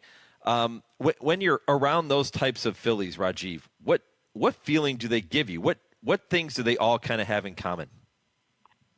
The top caliber horses like that are amongst the elite, that small group, they really distinguish themselves from their foes or the other horses. The first time I sat on Groupie Doll was in a workout, and I'm just meeting Buff Bradley for the first time. And when I breezed her, right away I could tell that she was just something that's out of the ordinary. And after the workout, walking back to the barn, Buff walked up next to me while I was walking back, and he said, "What do you think?" And I said to him, "This is the Breeders' Cup winner for this year. She's going to win the Breeders' Cup." And he goes, "Really? You think so?" And I said, "Yeah." And he goes, "All right, I'll go nominate her." And she wasn't even Breeders' Cup nominated at that time. But, you know, right away from the first time sitting on her, you could tell that, you know, they're exceptional. And you could see the same thing with Torpedo Anna. I haven't sat on her, but you could just see the way she runs and stuff that, you know, they just distinguish themselves from the class. Now that you're working on the TV side of things, Rajiv, do you ever miss that feeling of sitting aboard a really good horse? I accept what I'm doing now because, you know, because I get asked that question a lot. The reality is, if I wanted to ride, I would just get back to riding. It's not that I'm incapacitated from riding or I can't ride. But I really like the role that I'm in right now on the media side of things, and I'm really enjoying it. So it does take away from me missing riding because I'm still involved in the sport. For the past couple of years, when I stepped away from the horse racing, I really missed horse racing in general. And, it's my passion for my life since I've known myself. As a little kid, I've always wanted to be a jockey and just always been around the sport. I grew up in it. And, to go cold turkey, that withdrawal, it was tough. And but I have other things on my agenda, and I'm not able to fulfill a riding career. And I accepted that. So, I'm so fortunate, so lucky that I'm able to stay in the business in some capacity and do what I love to do. And it really formats well with my life right now. Watching you on television, I can't help but think back to the time that you sat in with us as an analyst on our radio broadcast on at Gulfstream. We were set up overlooking the paddock, and I remember how much you added to that broadcast, just the knowledge of somebody who had been there, done that, played at a very high level. And I think you do the same thing on the TV side. Tell me about the learning curve that you've gone through as you've started to work in media. Well, I remember that day. It was actually the Dubai World Cup day and Florida Derby day, I believe, right? Yes. It was many years ago. And one of the things was I've never really envisioned myself at any point being involved in media. But one thing that I always thought about myself in this industry is that I grew up from ground level zero in the industry, and I've seen it on all levels, right? From being in the barn, mucking a stall, to being Breeders' Cup winning jockey and riding internationally in Japan and Dubai and all of these places. So I've got a good range of experience over the 20 plus years that I've been doing this. And I think it's very important that not only for myself, but people in our industry to be able to share their journey and their perspective with other people as well. I think it brings good light to the sport and brings good connection, because there's a lot of people that love horse racing or are being exposed to horse racing, but they have not had the opportunity to see it from inside. So, I'm really happy that I have a platform to be able to share some of those insights. Talking with Rajiv Maragh, the now NYRA Fox Sports analyst. You'll see him on the coverage later this afternoon with the Coaching Club American Oaks. You also have the Grade 3 Lake George as part of that program. Todd Pletcher, we heard from him in the previous segment, and Todd has a couple of opportunities to dethrone Torpedo Anna in the Coaching Club American Oaks this afternoon. Candied and Leslie's Rose, both of those Grade 1 winners. How do you see the race playing out, Rajiv? Well, the way I see the race playing out is Torpedo Anna is her weapon. What makes her so good is that she has tactical speed.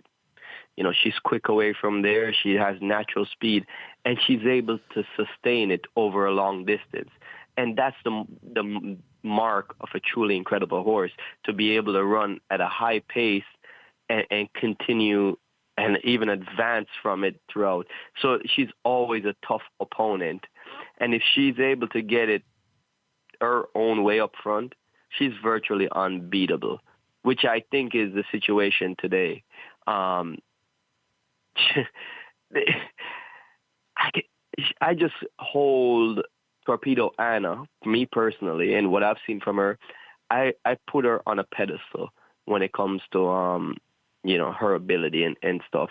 And what is crazy is Leslie's Rose, Grade 1 winner, candid Grade 1 winner. If you take Torpedo Anna out of the race, these are two top quality, top class fillies. But she's just so uniquely special that she's just too much for them. If you're riding her today, what does Rajiv Maragh do? Just put her right on the lead and say, catch me if you can? I ride her just like Brian Hernandez has been riding her all the time. I think that, he just goes out there and being a good passenger. You just don't get in her way. And the more you ride a good horse like that, the more confidence they give you, because I think if you this is a better question for Brian Hernandez, but I'm just speculating, or that he just goes out there and he knows what he has, that she can just run fast and she's always going to sustain it, so he just lets her do her thing, just run her opposition off their feet within her natural stride. You've ridden a lot of races at Saratoga over the years. Do you buy into the whole graveyard of favorites, graveyard of champions mystique that we hear about all the time at Saratoga? I don't buy into that as the reason that there's some kind of omen against, champions and stuff, and that's why they lose. I don't buy into the spirituality of it, but I do believe that there's a lot of people in this industry that their focal point, or they pinpoint Saratoga to have their optimal performance, because everyone wants to win at Saratoga. And I think what happens is the best horses, they get tested the most at Saratoga, because while we're going through the spring, there's a lot of connections that are thinking like, I could throw the gauntlet at my horse now, or I could just save it for Saratoga to have my best performance. And, this is when the best horses get tested, because everyone is coming with their A race at Saratoga. And sometimes, that's what makes the difference. There's no easy wins at Saratoga, no matter how good you are. And it's if you look at this race today, the Coaching Club American Oaks, I believe that someone is going to try to test her early, and I believe it will be Leslie's Rose. But I just think that Torpedo Anna is the one that can absorb that early pace pressure and then still be able to kick on. And that's what really is so truly remarkable about her. You think she's the best 3-year-old of any gender right now? I do believe she is. I do believe she's very Rachel Alexandra-esque to me. She gives me the same kind of vibe, being able to run fast early and sustain it, and just tough as nails, gritty, determined. I mean, really, she has the marks of a true champion, and I get it. It's early. You don't want to say a horse is great or an elite horse when they haven't even had 10 races yet. But I believe that in 10 years from now, if she continues to do what she's doing now over the course of the next couple of years, in 10 years from now, we're going to look back and she's probably going to go down as one of the truly all-time greats in our sport. Well, Derby winner Mystic Dan for Chemic Peak not likely to make it to the Travers. I think that's kind of out of the question at this point. Maybe Torpedo Anna, if she runs big today, maybe they reconsider running her against the boys, and we see her in the Midsummer Derby later in the meet. That would be unbelievable if that were to unfold. We'll see how it plays out. Post time for the Grade 1 Coaching Club American Oaks, 6:17 Eastern. It is race 11 on the 12-race program at Saratoga today. Rajiv, the race before that is the Grade 3 Lake George, a full field of 3-year-old fillies going 1 mile on the inner turf. We've got about a minute and a half or 2 minutes left. How'd you see that one? Well, it's an oversubscribed field. It's, full field. Everyone wants to run in there, and it's a very competitive race. And actually, the number 2 oversubscribed, who is going to be the favorite. I see what you did there. Expected favorite. That's who I like as well. A filly that I've been really impressed with. She's had 2 wins from 3 career starts. Her only defeat, she had some significant trouble in that race. Real genuine excuse. Such a good filly with a quick turn of foot. And I think she's adaptable to any kind of pace scenario and it will still be effective. She also has a great post position draw being drawn too. I think that would give her an easy opportunity to have a good ground saving trip. You know, I'm not going to go out on a limb and say she's unbeatable because she's going to be coming from off the pace in a big field and she's going to have to navigate through traffic. I do think the only way she loses is if she gets a boxed-in kind of trip where she doesn't get clear running late. I think that's the really chink in her armor is if she, you know, her running style kind of puts her in traffic. But I do believe she's the best, and she's a very likely winner of that race. Rajiv, I know you've got meetings to get to. I'll let you go. Really appreciate the time. Let's do it again later in the meet. Maybe as we get closer to Travers, we'll get a chance to visit again. Yeah, real nice talking to you, and, you know, call me more often, not just to come on the show, man. Just call me to say hi. Yeah, man. You got it. Yeah, man. All right. See you, brother. Yeah. Rajiv Maragh here on the Horse Racing Radio Network. Fantastic stuff from Rajiv, one of the real good guys in the sport of thoroughbred racing. When I come back, I'll take a look at a date or two in racing history as it applies to this weekend and tell you what's ahead in Hour 3. This is the Equine Forum on the Horse Racing Radio Network. Did you receive a call or message that mentioned Social Security and demanded immediate action? Did the caller know your Social Security number or other personal information and tell you that your Social Security number had been used in connection with the crime? Did you feel worried that your Social Security number might be suspended, your bank account might be frozen or seized, or you could be arrested? That is not the Social Security Administration. Social Security will not threaten you, demand your personal information, or instant payment. Email or text you pictures or documents, or use a real government official's name to gain your trust. Social Security does not accept payments by gift card, prepaid debit card, internet currency, or by mailing cash. Criminals use these forms of payment because they are hard to trace. Do not be fooled. Hang up. Ignore them. Report this criminal activity to the Social Security Administration Office of the Inspector General at oig.ssa.gov. Produced at U.S. taxpayer expense. I'm 54, so basically, it's too late to start saving for retirement, right? Not right. Starting to save, even in your 50s, can really make a difference. Well, right now, saving seems hard to wrap my head around. Plus, with the way this year's been going... Hey, listen, it's okay. You still got this. Just go to aceyourretirement.org. It's an online tool from AARP that can help you get your retirement savings on track no matter your age. It's free and only takes about 3 minutes. I like 3 minutes. Yeah, at aceyourretirement.org, you'll chat with Avo, the friendly digital retirement coach. Just answer a few questions and you'll get a personalized plan and tips to help boost your retirement savings. Tips that are easy to understand and tailored to your lifestyle. I like that too. Plus, it's sponsored by AARP, so you know they got your back. Just head to aceyourretirement.org and make your plan to start saving for retirement. Thanks. That's aceyourretirement.org. A message from AARP and the Ad Council. The possibility of lung cancer can be pretty scary, especially if you're one of approximately 8 million current or former smokers at high risk. That's why SaveByTheScan.org wants you to know that now there's a breakthrough low-dose CT scan that can detect lung cancer early, and it only takes 60 seconds. You stop smoking, now start screening.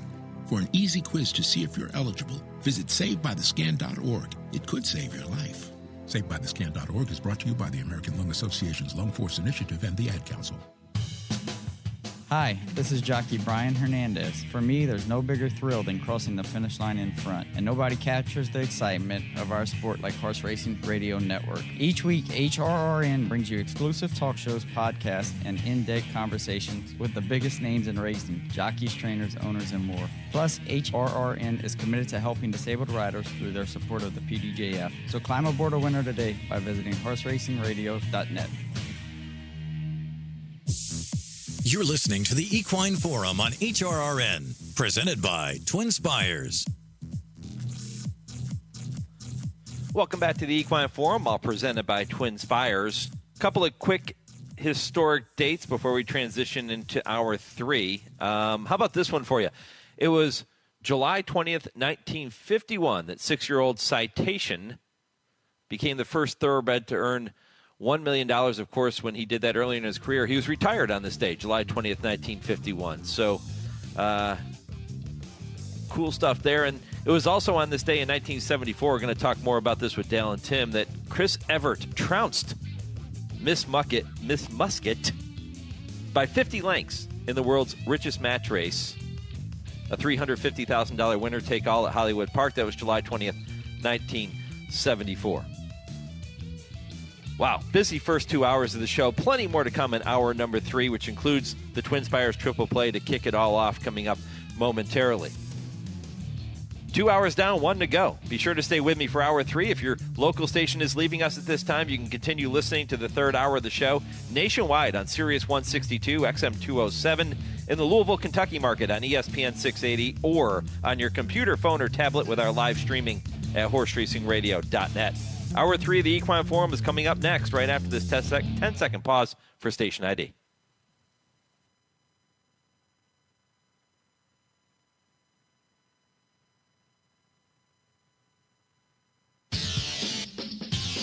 This is HRRN, horse racing's voice. And America's horse has opened up. It's American Pharaoh with that majestic stride, pouring it on through the stretch. Keen Ice runs into second. American Pharaoh, the party continues as he rolls home in the Haskell. Mike Smith takes a peek back for the competition, and it is Sky Beauty now in front by 3 with a furlong to run here.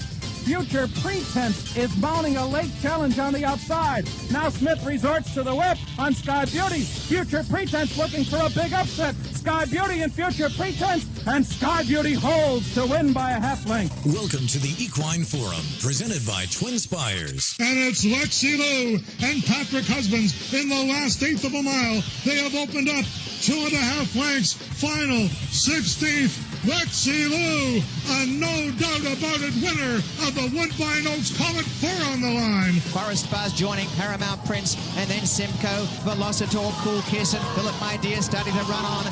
Paramount Prince dashed right away, and it is Patrick Husbands, and Paramount Prince has absolutely blitzed them. Paramount Prince, head on the chest, has absolutely canted in to win the plate trial. Now here's Mike Penna.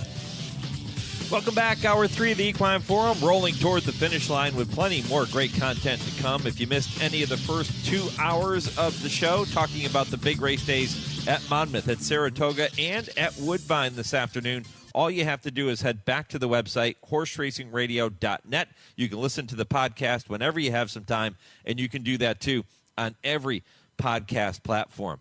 Mike Penna, Baron of the Backstretch, ready to roll for hour 3. Begins momentarily with the TwinSpires Triple Play. Joe Kristufek will do the honors for us this week. He has 3 races for you to keep an eye on. Kurt Becker, Stroll Through Racing History, coming your way at 10:20. An interesting story this week. Doesn't involve a horse, and that's all I'm going to say.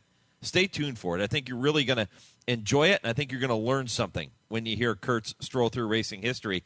And then at 10:30, I ask, they answer with Dale and Tim. They'll be here to talk about some of the hottest topics in the sport today. One thing I love about Joe's Triple Play this week is that it doesn't involve races from Monmouth, from Saratoga, and Woodbine. Instead, all 3 come from Ellis Park. Tell you all about that next in the TwinSpires Triple Play. Joe, good morning, my friend. Good morning, Mike. Yeah, I mean, Kentucky's my sweet spot, so I got to try to give you well-educated, researched, and I watch this, scout this stuff, day in, day out, so I figure that's my best opportunity to provide some value to the fans out there. Variety is the spice of life, and we have some variety on the show here today. And I'm excited that you chose these races from Ellis because I haven't spent any time talking about racing at Ellis Park today. So let's do it. Let's dive right in. By the way, big shoes to fill. Ashley Anderson was here last week on the Triple Play. She went 2 for 3, and her third horse that didn't win finished second. So she had a really good week, Joe, and looking to build on that here for you this week. Yeah, I'll do my best. At least the last time I was on, I did give you a pretty decent winner. So pointed back in the right direction, Mike, and pretty confident. I mean, the racing at Ellis Park has been great. We've had, a very fair playing main track, very fair, beautiful, lush turf course, and the quality of the riders and the trainers and the horses. It's the best Ellis meet. It just continues to get better and better every year. The playability, the Dade Park Pick 6 carryover is like $35,000 today. The low takeout 15%, Pick 6, the Pick 5s, and then that $3 all turf Pick 3, which is also a 15% takeout, which I love attacking. So great menu, great horses, great humans involved, and hopefully 3 winners, or at least to follow Ashley, 2 winners in a second. I'll take that. Let's kick it off with race number 4. It is a 1-mile allowance race, starter allowance race with a purse of $34,000. Pretty well balanced field, if you ask me. What do you think? Yeah, I mean, I do the morning line at Ellis. I think a lot of pride in that, but it kind of changes the dynamic when you're doing the morning line and also making picks versus making picks off somebody else's morning line. I'll be like, oh, Mike, I'm giving you an 8-1 shot when I know damn well it's going to be 5-2. Right. I hope that doesn't happen with my morning line. So I got an 8-1 shot in this race. I think the horse will be a big price. A horse that was claimed for $30,000 last time, not moving into a starter, off a second place finish. It's JP Race.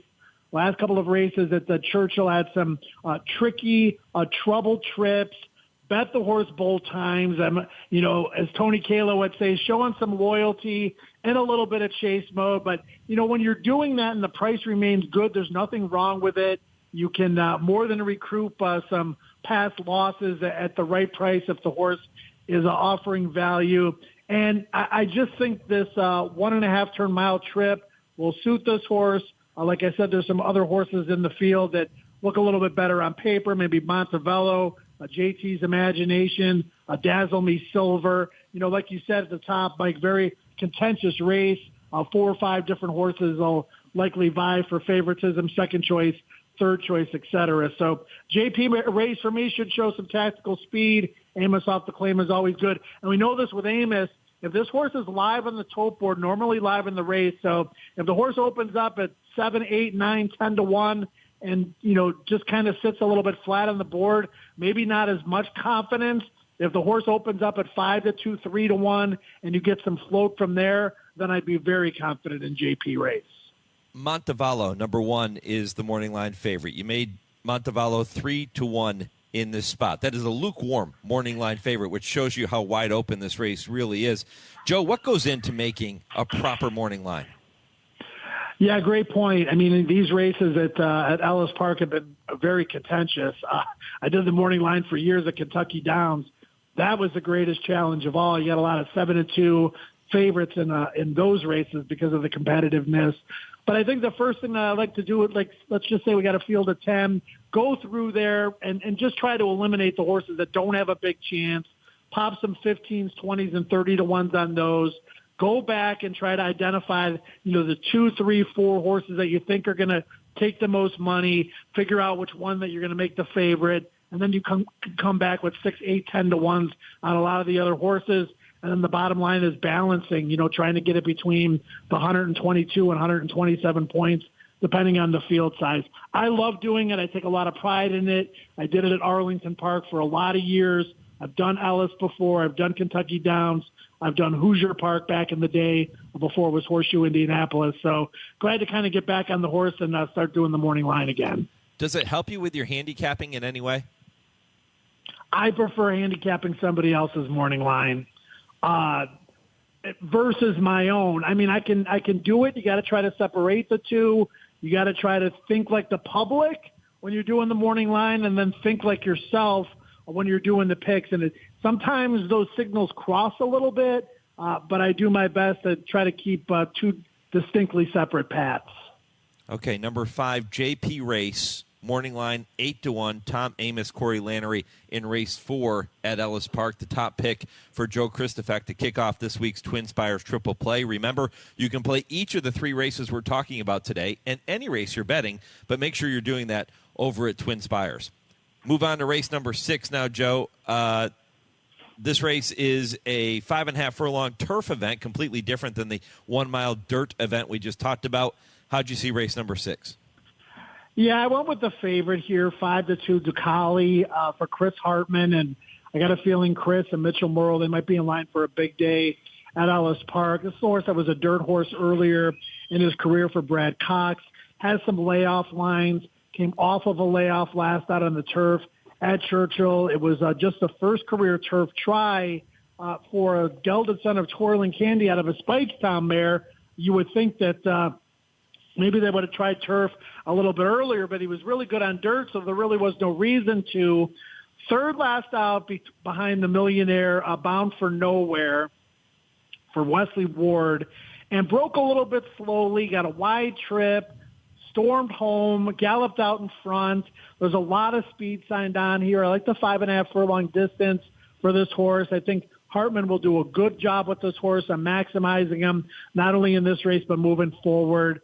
So even though he's probably going to be the favorite, I don't think he'll be a hugely defined favorite. Kind of horse where if you get a little bit sneaky and can single in some of the multi-race wagers and spread elsewhere, this horse pays $6-7 to win. That can be a very, very useful type single in some of those wagers. How about the horse just to his outside, Bushido, who you made 3-1 on the morning line? Yeah, he's dangerous for sure. If he can get that outside pressing trip with some of the other speed drawn to his inside, he could be tough. I just see a lot more speed in the race that maybe he would prefer to have to contend with early on. The race that he comes out of behind Outador, it was the odds-on favorite. That was 5 furlongs. I think he prefers 5 furlongs over 5.5. So although I think the public will gravitate towards him quite a bit, I would consider maybe using some others in an exacta-type scenario. Okay, number 8, Ducali, 5-2 on the morning line for Joe in the second leg of the TwinSpires triple play. That is race number 6 at Ellis Park. Let's move on to race 7, the final race you have selected. What made you like this race?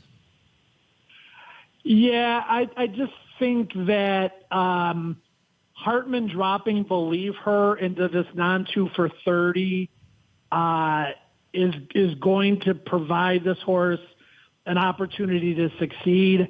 I think that the most recent race at Churchill on June 28th was not a good race in the starter 50, kind of darkens the form to a large extent, ran second in a restricted starter 52 back, broke the maiden for 53 back over a sloppy track.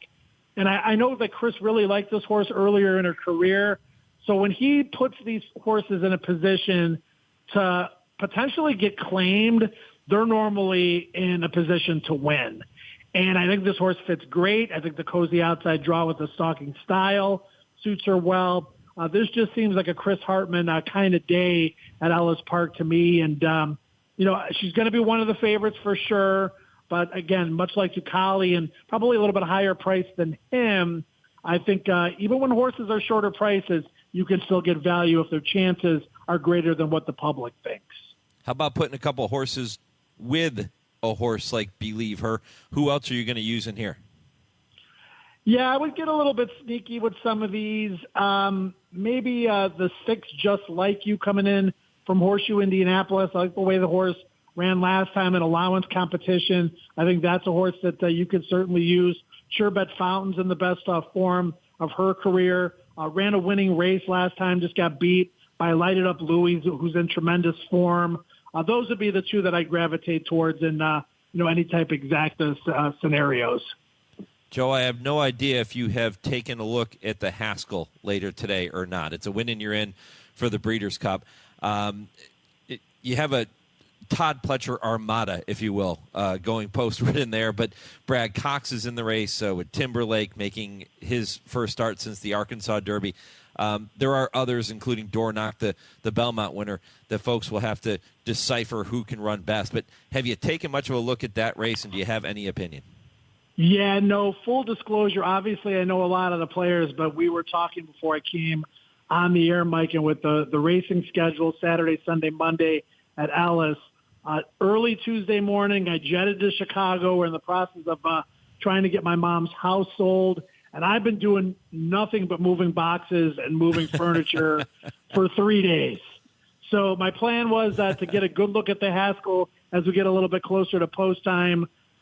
Obviously know the players, obviously respect all of them, but as far as trying to figure out the race dynamics and trying to figure out who's going to provide value, I haven't had an opportunity to get to that point, unfortunately.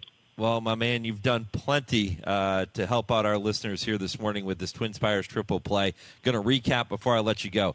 Race 4 at Ellis, you'll take number 5, JP Race at odds of 8-1. Race 6, you'll come back with number 8, Ducali at odds of 5-2. And race 7 at Ellis, you'll take number 9, Believe Her at odds of 3-1. And you gave a couple of horses to maybe throw in there with Believe Her in some exotic wagers too. So great day of racing at the P Patch, as it tends to be pretty much every single weekend. And Joe, really appreciate the time here this morning, my friend. Yeah, looking forward to the first 2 weekends of August at Ellis when we have that big Kentucky Derby preview weekend.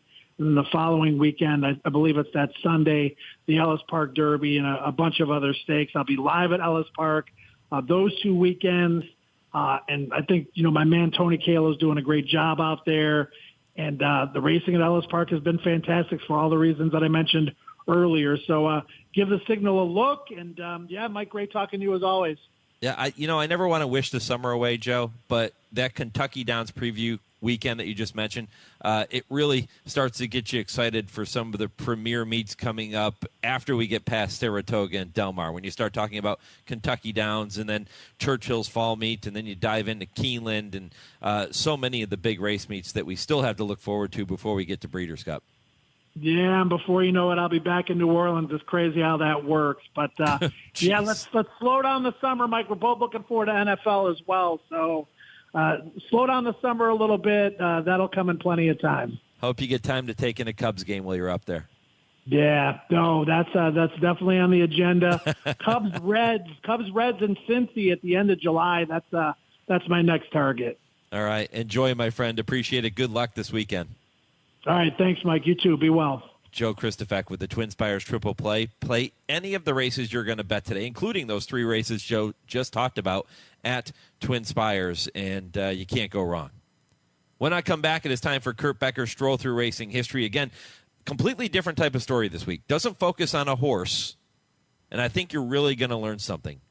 Fascinating stuff from Kurt coming up. This is the Equine Forum presented by TwinSpires on HRRN. Race the TwinSpires, where you can unlock a $25 risk-free bet. Just use the code HRRN25 when you sign up. And if your first bet doesn't win, TwinSpires will refund your account up to $25. Wagering on the app is fast with free past performances, insider picks, and power plays every day you wager. TwinSpires. Download the app today to earn your $25 risk-free bet. Void where prohibited. For terms and conditions, visit TwinSpires.com. Must be 18 or older, 21 and older where applicable. For help with a gambling problem, call 1-800-GAMBLER. The horse industry contributes so much to Virginia. Just ask Garrett Lipscomb of Montpelier Feed and Seed. Agriculture is a big business in the Commonwealth. My family's been in the horse industry for many years. I'm the place that you go when you need to feed your animals. I graduated from Virginia Tech and went immediately back into work in the community. The horse industry in Virginia creates a large impact on my business, and it's important to me to keep Virginia in agriculture and to keep the horse industry thriving. Virginia's economy wins with horses. Colonial Downs summer racing season is here. Weekend racing returns with afternoon racing on Thursdays and Saturdays and a new late afternoon post of 4:30 p.m. Eastern on Fridays. Back is our popular 12% takeout pick 5, now offered twice daily. Join us for our biggest day of the season on August 10th at 1 p.m. for Colonial Downs Festival of Racing, featuring 7 stakes races, including the Grade 1 Arlington Million. And then September 7th, we'll wrap up the season with the Virginia Derby. Colonial Downs, rich history, bright future. You're listening to the Equine Forum on HRRN, presented by TwinSpires. Hello, I'm Kurt Becker. Thanks for joining me as I take another stroll through racing history presented by Keeneland. Each week during this segment, we look back at the careers of selected racehorses, most of which raced in the United States, with an occasional feature on horses which campaigned elsewhere.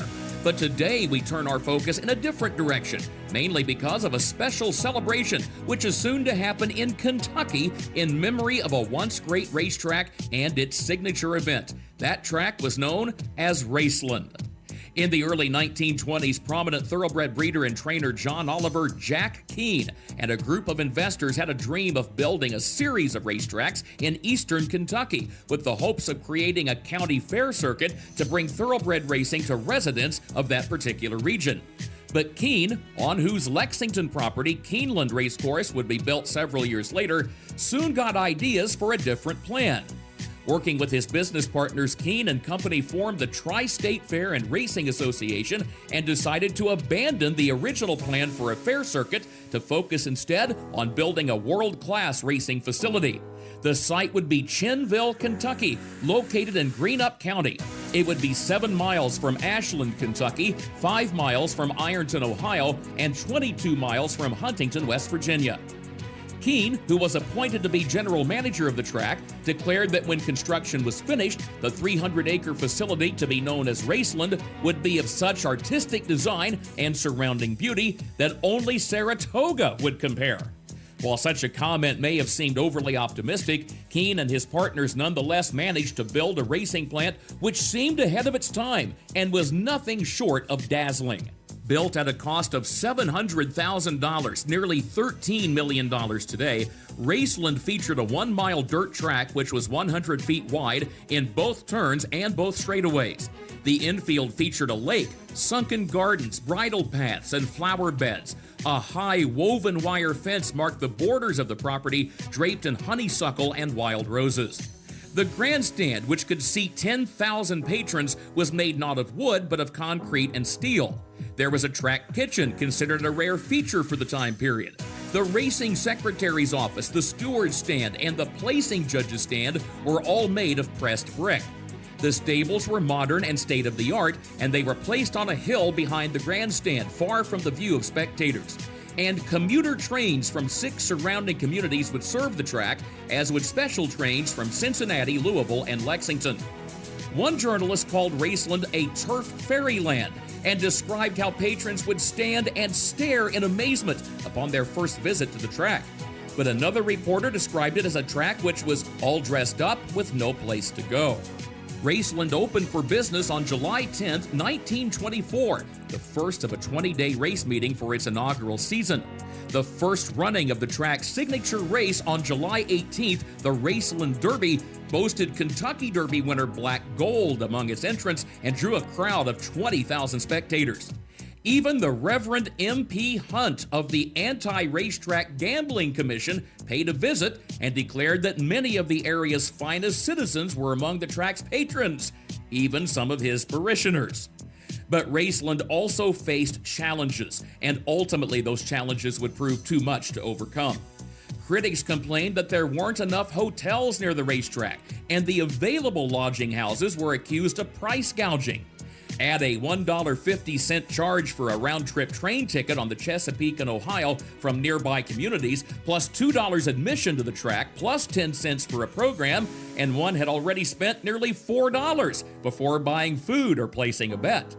There is also the issue of mutual handle, which was not enough to pay for upkeep, much less improvements to the facility. Most patrons were local citizens who came more for the social experience than to bet the races. The track was said to have too much sand in it. There weren't enough horses to fill races given competition from the meet at Hawthorne in Chicago. And the stables were situated on a hill some 100 feet higher than the track. Grooms complained of the long walk, the uphill climb on the return to the barn, and the danger of crossing an active highway when going to and from the paddock with their horses. It was said the walk from the stable area to the paddock was 25 minutes, and the return took even longer. The track's signature race, the Raceland Derby, saw 5 runnings, with 2 editions won by fillies, which had won the Kentucky Oaks in the same season. As for Black Gold, the Kentucky Derby winner finished 3rd and last in the inaugural Raceland Derby held on July 18, 1924, which was won by Bobtail from the Idlehour stock farm of Colonel Edward R. Bradley. Financial woes led to the closure of Raceland following the racing season of 1928, and the property was sold a couple of years later. Today, just a few of the original buildings are still standing, but they are the only reminders of Raceland, save for the fact the town of Chinville is now officially known as Raceland, Kentucky. Coming up just a few days from now, on Friday, July 26th, the Greenup County, Kentucky Tourism Board will present a 100th anniversary celebration of the opening of Raceland and the inaugural running of the Raceland Derby. It will be a 1920s themed event, and the public is invited to attend. We wish everyone a safe and enjoyable celebration as they remember the brief but terrific history of Raceland and the Raceland Derby. Please join me again next week when I take another stroll through racing history presented by Keeneland. For HRRN, I'm Kurt Becker.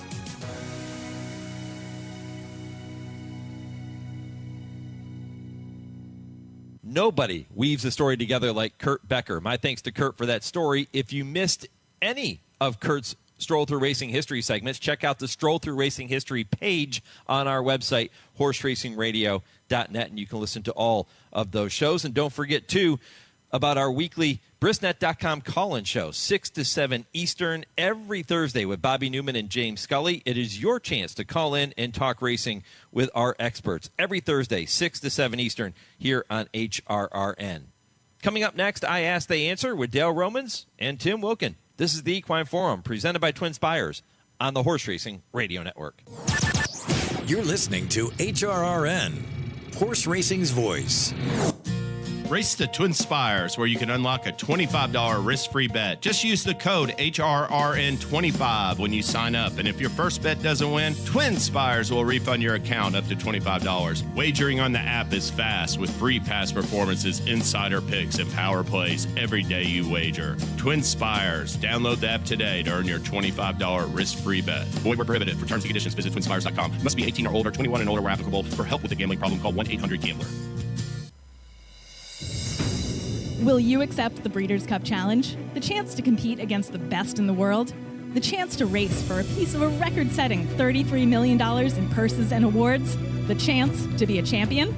Winning a Breeders' Cup Challenge Series race gives you the chance to do just that. With an invitation to horse racing's biggest event of the year, the Breeders' Cup World Championships in Del Mar, where finish lines become the start of a legacy and starting gates shine on the world stage. Win a Breeders' Cup Challenge Series race and earn an automatic starting position in a Breeders' Cup race, entry fees paid by the Breeders' Cup, a Nominator Award of $10,000, travel awards, and so much more. Here, winning a Challenge Series race is just the beginning. View the schedule of Challenge Series races happening around the world and learn more at breederscup.com/challenge. There are thrills around every turn at Gulfstream Park with heart-pounding horse racing action Thursday through Sunday.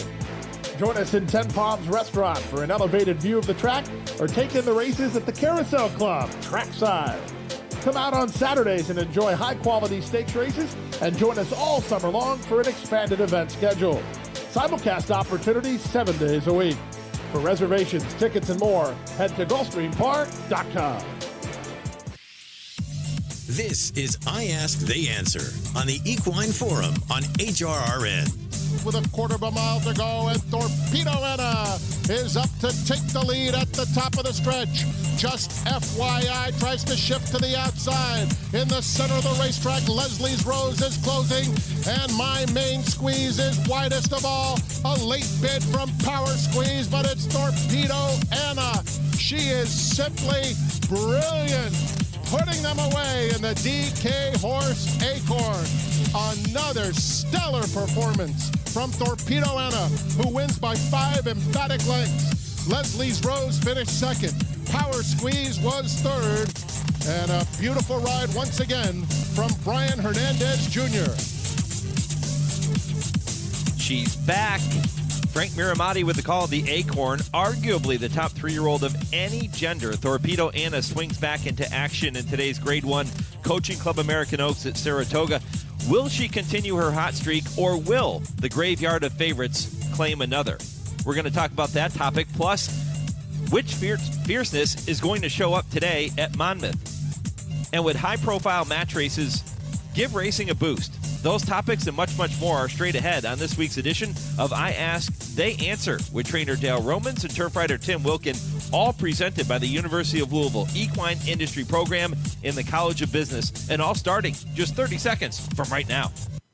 A spark turns into a dream, and your dreams fuel a love that will last a lifetime. Turn your passion into a career with experienced guidance, a thorough study of equine business, as well as opportunities to get your hands dirty and put your mind to work.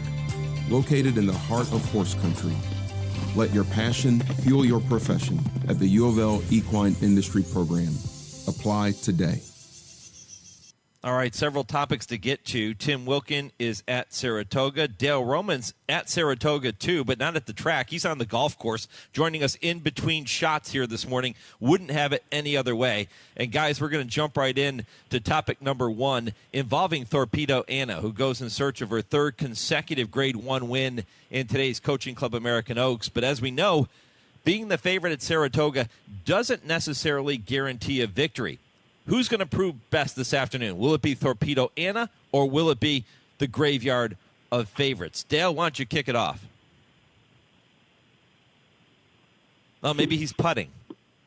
He might be lining up a putt right now. Tim, why don't you kick it off? She's my number 1 draft choice in our competition, so I'm thinking she's going to keep on rolling. You know, you're right. She may be the best 3-year-old in the country, bar none. I thought maybe you were lining up a putt there, Dale. I didn't hear you at first. Oh, no. I said, she's my number 1 draft choice in our competition. So I think she's going to keep right on rolling. And as you said earlier, she may be the number 1 3-year-old in the country, bar none. What hole are you on, Dale? Number 5. So you're what, 5 under by now? I'm 1 over right now, and hopefully I can continue for the next half hour because we got a lot of money going here, me and Terry Finley. I love it. Our good friend Terry from West Point Thoroughbreds. Tim, what say you? Who wins this one, Torpedo Anna, or does the graveyard of favorites claim another? I'm blown away. It's hard to follow the act of Happy Gilmore out here. Torpedo Anna has done obviously nothing wrong. In her 6 career starts, 5 wins by 32 lengths. Kenny McPeak and Brian Hernandez, they haven't asked her for everything she has. That being said, there's a small field, but there's some pretty decent fillies in here that are going to challenge her. I mean, Candide for Todd Pletcher is a nice filly. He's 3rd in the Breeders' Cup Juvenile. Leslie's Rose also from Todd.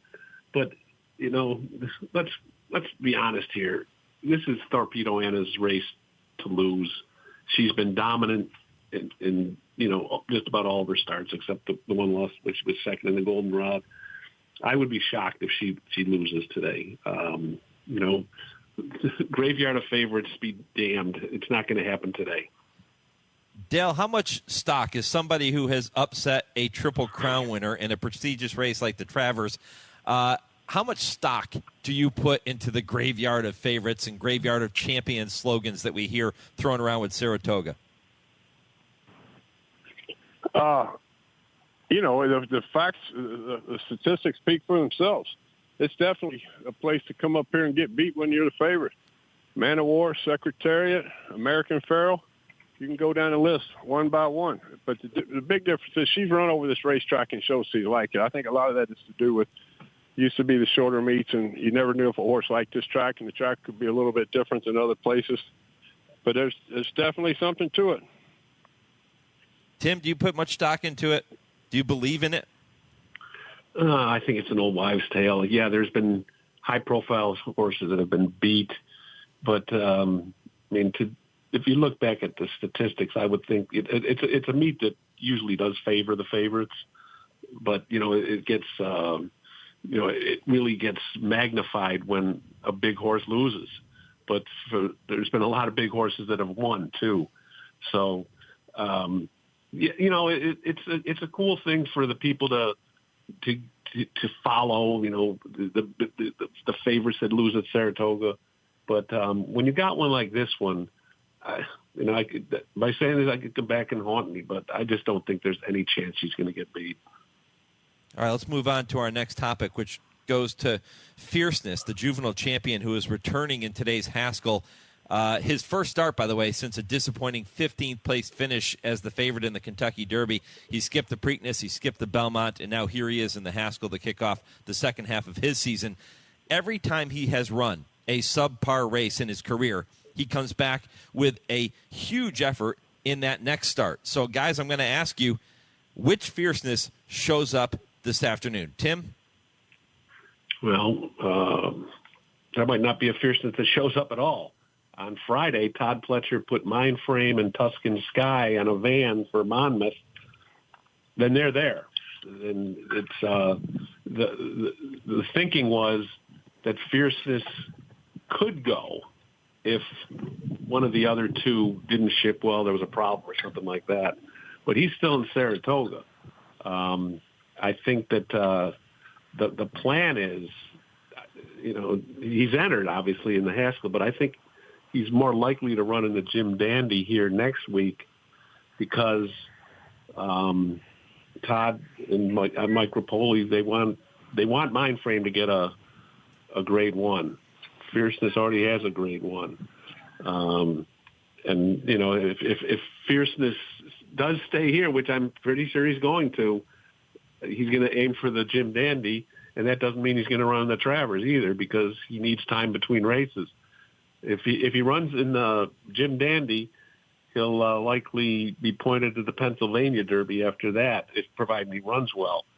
But it looks like Fierceness is staying put and not going to be in Jersey, even though Todd Pletcher has left the door open a crack.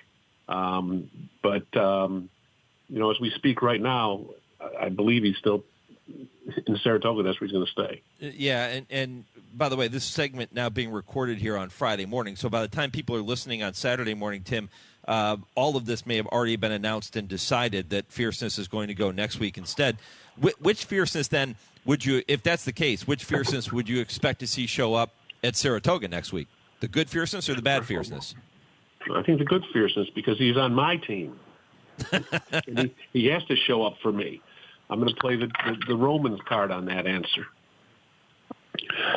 Yeah, I don't think he's running this weekend. Everything looks like he's not. I think he was the backup plan in case the other horse went south. But I agree. I think when Fierceness runs, the real Fierceness is going to show up. I don't think Todd's going to lead him over there and let him embarrass himself again. There's a lot of races to choose from. It's different when you're going to the Kentucky Derby. That's the race. You've got to run. You've got to try to have him your best. But when he runs him, believe me, he's going to run well. Dale, have you ever had a horse that has had this distinctive of a good race, bad race pattern for their career? I've had some inconsistent horses, but they usually had, I would know the reason. Shackelford was one of them. There were some races I had him in, like up here running at Saratoga. He ran twice. He just didn't like this racetrack. Both times he was a short price. I remember he was running here one day, and it was a packed house, and the announcer called Shackelford doesn't have it today, and the entire grandstand let out a sigh.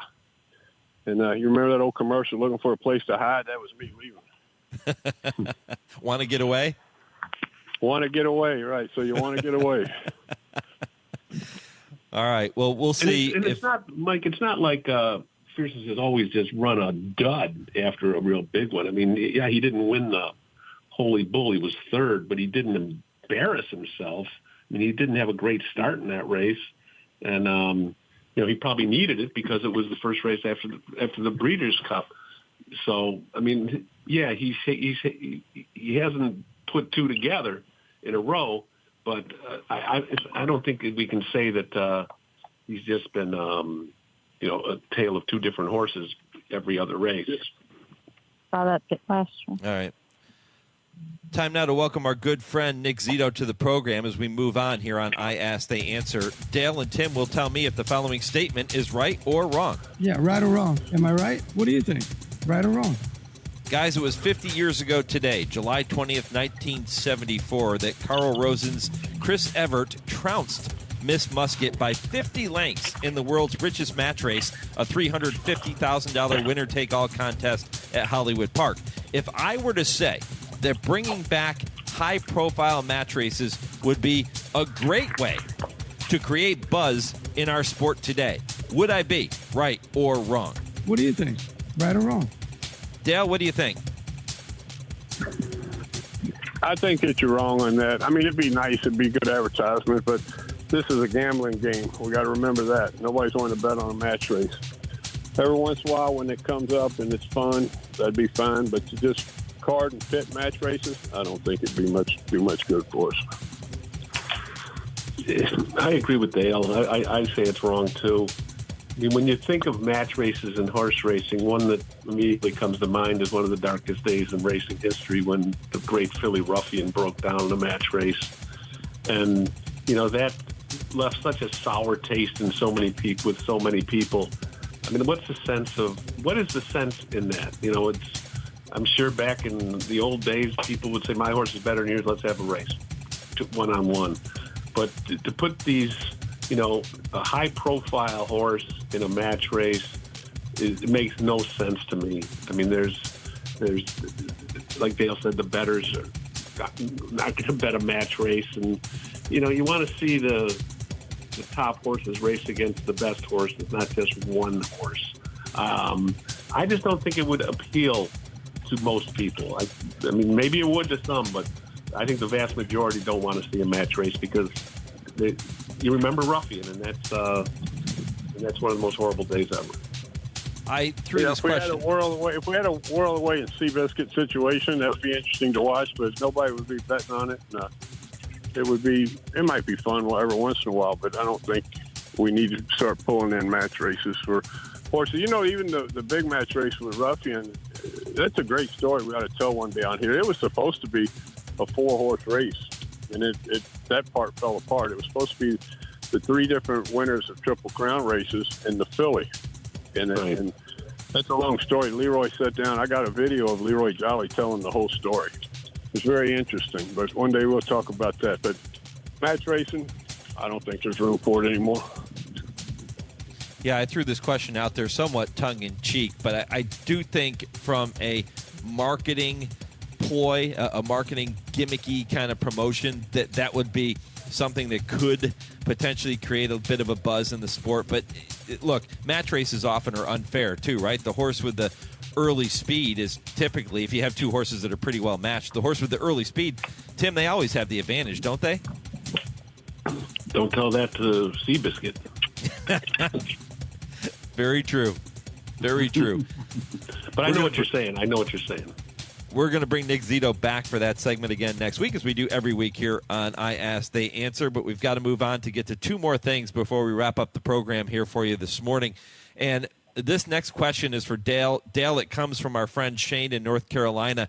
And he wants to know, what was it like bringing Keen Ice to the Haskell in 2015 to square off with American Pharoah coming off of his Triple Crown sweep? And then what was the game plan going into the race with the Travers? And did you learn anything from the second place finish that helped you upset him in the Travers? That's a very interesting question. I haven't told this story to many people, but, we chased American Pharoah a lot of times. I think it was 1 out of 5 beating him, but only people talk to me about the one. But, Haskell's one of my favorite races anyway. They kept boosting the purse to get American Pharoah to go places, and so I figured it was, if we chased him around second, it's still a huge payday. But I'll say, the plan was hoping someone, you're praying somebody softens him up so much, sort of like they did in the Travers, that we could come running from off the pace and get him. I always thought, I never talked to Bob about it, but we were second. We came from off the pace, came running, and he won geared down. But when we went past him galloping out, I didn't see him really grab the bit and try to stay in front of my horse, and it just gave me the impression that he was getting a little bit tired. He had done so much. And that gave me a little bit more confidence going into the Travers. And that's why I was confident. I really felt good about going into the Travers. We had a chance to beat him. I thought he had worked really hard, done an awful lot all year. He danced every dance, and I thought he might be a little bit tired. And obviously when he got hooked by Frosted and had to work so hard on the front end, I think I was right. And then you got a little break, and you see what happened in the Breeders' Cup. He came back and trounced us all again. Boy, but you were the villain that day, Dale. What's that? You were the villain that day at the Travers. Oh, I was. But I'll tell the story a million times. But I walked back with the horse. I didn't go to the trophy presentation. I didn't go to the press conference. I walked with the horse to the barn. And everybody cheered him all the way. And I had so much respect for the fans of horse racing and Saratoga fans that they appreciated our effort, even though we beat their horse. Okay. That's right. We were all looking for you. All the media was looking for you. And yeah, I was gone. I let Jerry Crawford handle all that. Yeah, everyone. I think a couple of us went back to the barn and found you, though. Yeah, y'all found me, but that was one of the best decisions I ever made. I've told this story on here a lot of times, too. Leroy Jolly was waiting at the barn for me, gave me a big hug, and said, "Welcome to the Travers Club." One of the highlights of my career. We won't get into what you did with the blanket, right? Oh, yeah, walking down Broadway with it wrapped around my shoulders after drinking a quart of vodka. Yeah, it's not a good idea. I love it. Guys, that fantastic stuff. And Shane in North Carolina, we appreciate all of the questions you send in pretty much every single week, and we encourage all of you to do so. Dale and Tim love getting questions from our listeners. So if you have a question or a topic you want to hear them debate, or a topic you want to hear them talk about, just the way Dale did, a story you want to hear them tell, you can submit those questions to us, Mike at horseracingradio.net. We'll get them worked into the show. And you can also do that on our social media pages at HRRN on Twitter, Horse Racing Radio Network on Facebook. Post them there, and we'll work those questions in for you in the weeks ahead. Quick update, guys, on the Showdown 3, which began last weekend. We did our fantasy draft. Each of us drafted our teams. I am now playing against Dale and Tim. Tim took the first one. Dale took the second. I'm going to try to be the spoiler in the rubber match here. But, Dale, last week, you kind of stumbled out of the gate, and I did too. Your first runner, Tenacious Leader, ended up finishing 5th as the favorite in his debut at Saratoga. I didn't waste any time mushing my first starter of the contest. My team mush drafted Tennessee Moon, who finished worse than second just once in 11 starts this year. He was 4th in a 6-horse allowance race at Lone Star, so I jinxed him. I apologize to all the connections. But this weekend, much different scenario. I have Idiomatic in the Molly Pitcher. Tim, you have Mind Frame, Door Knock, and maybe Fierceness in the Haskell. If not, we'll see him next week in the Jim Dandy. Dale, you have Torpedo Anna in the Coaching Club American Oak. So we're all sitting pretty this weekend. Big weekend. Well, I'd be shocked if I don't. Yeah, it's a rough start, but I still think Tenacious will come back and be a good 2-year-old this year. Todd assured me of that, so I look forward to the rest of the competition. Well, I'm going to reserve judgment on your horses. I got your big filly. I know that since I got the draft first. I know who your first draft was going to be. You stole her. You played. Yep. You had the poker face on the whole time and then stole her. Yeah, well, considering the fact that we talked about Torpedo Anna versus the graveyard of favorites with our first topic today, Tim, you might be cheering for the graveyard of favorites and for Torpedo Anna to not run her race today, so Dale doesn't get any points. No. I want to see Torpedo Anna win. It'd be great for the game moving forward, and she runs big. She'll probably be in the Travers because Mystic Dan is not going to go there. He's down in Kenny's farm in Lexington, and he's going to get maybe 60 to 90 days off, so we won't see him in the Travers. And it would be great if Torpedo Anna runs a hole in the wind today and that gets pointed to the Travers. There'd be a heck of a lot of interest in what is always a very interesting race. Yep. So you think there's a shot we still may see her against the boys? Yes, absolutely. If she runs big, they're going to really, really think hard and long about it. Mm-hmm. And I think that's where she'd go. If she wins by a nose today, they probably don't make that call. I don't know. I mean, Kenny's not afraid to jump, to take those big leaps of faith, and he loves this filly. But it all depends on, if she runs like she did in the Acorn, I don't think there's any reason to not go into the Travers. But if the race does take a lot out of her, then we have a different conversation. Dale, what hole are you on now? The biggest reason not to go into the Travers is it might hurt my team. I'm going to have to talk to Kenny about that and let him know that I need her to keep running against the fillies and dominate and get me points. I'm sure he'd take that into consideration. Well, I would think he would. Dale, what hole are you on now? We're on number 7. You've only cost me 1 stroke doing this, but I do want to thank my caddy for holding the phone up while I'm swinging when the phone's on speaker. I love it. The ultra-talented Dale Romans playing golf, doing a radio show all at the same time. Tim Wilkin, equally as talented. Guys, listen, it's time for that final point of the week. Tim, why don't you kick it off for us first? Well, I'm going to do another shameless plug. Last week I talked about this Q&A I do for the Thoroughbred Daily News, and I did it with our pal Dale Romans, and it was very well received. And just to do a preview for the one for this coming week, it's going to be with none other than Todd Pletcher himself. So that'll be a lot of fun. It's the first time in a long time Todd's run second to me. But, yes, but my final points, Tim did a great job on the article. Thank you, Tim, for your work. And I got more calls and texts about that little article than I think has anything I've done in a long time. It was a good job, so everybody should listen to him or read him. Tim does a great work. And I don't know if everybody read it, but Tim asked me who should play me in the movies, and I said George Clooney, obvious, but for some reason that got a lot of laughs from people. And Tim, I was thinking about it. Instead of a movie, if I told the whole truth, nothing but the truth, it'd have to be a trilogy. Well, we'll have to see if Spielberg will do it. Yeah, it would be interesting. I love it, guys. Listen, enjoy the weekend. Dale, good luck with the rest of the round. Tim, good luck at the races this afternoon. We will do it all over again next Saturday. Thanks, great. Talk to you later. All right. George Clooney. Wow. A little bit of a stretch there for Dale.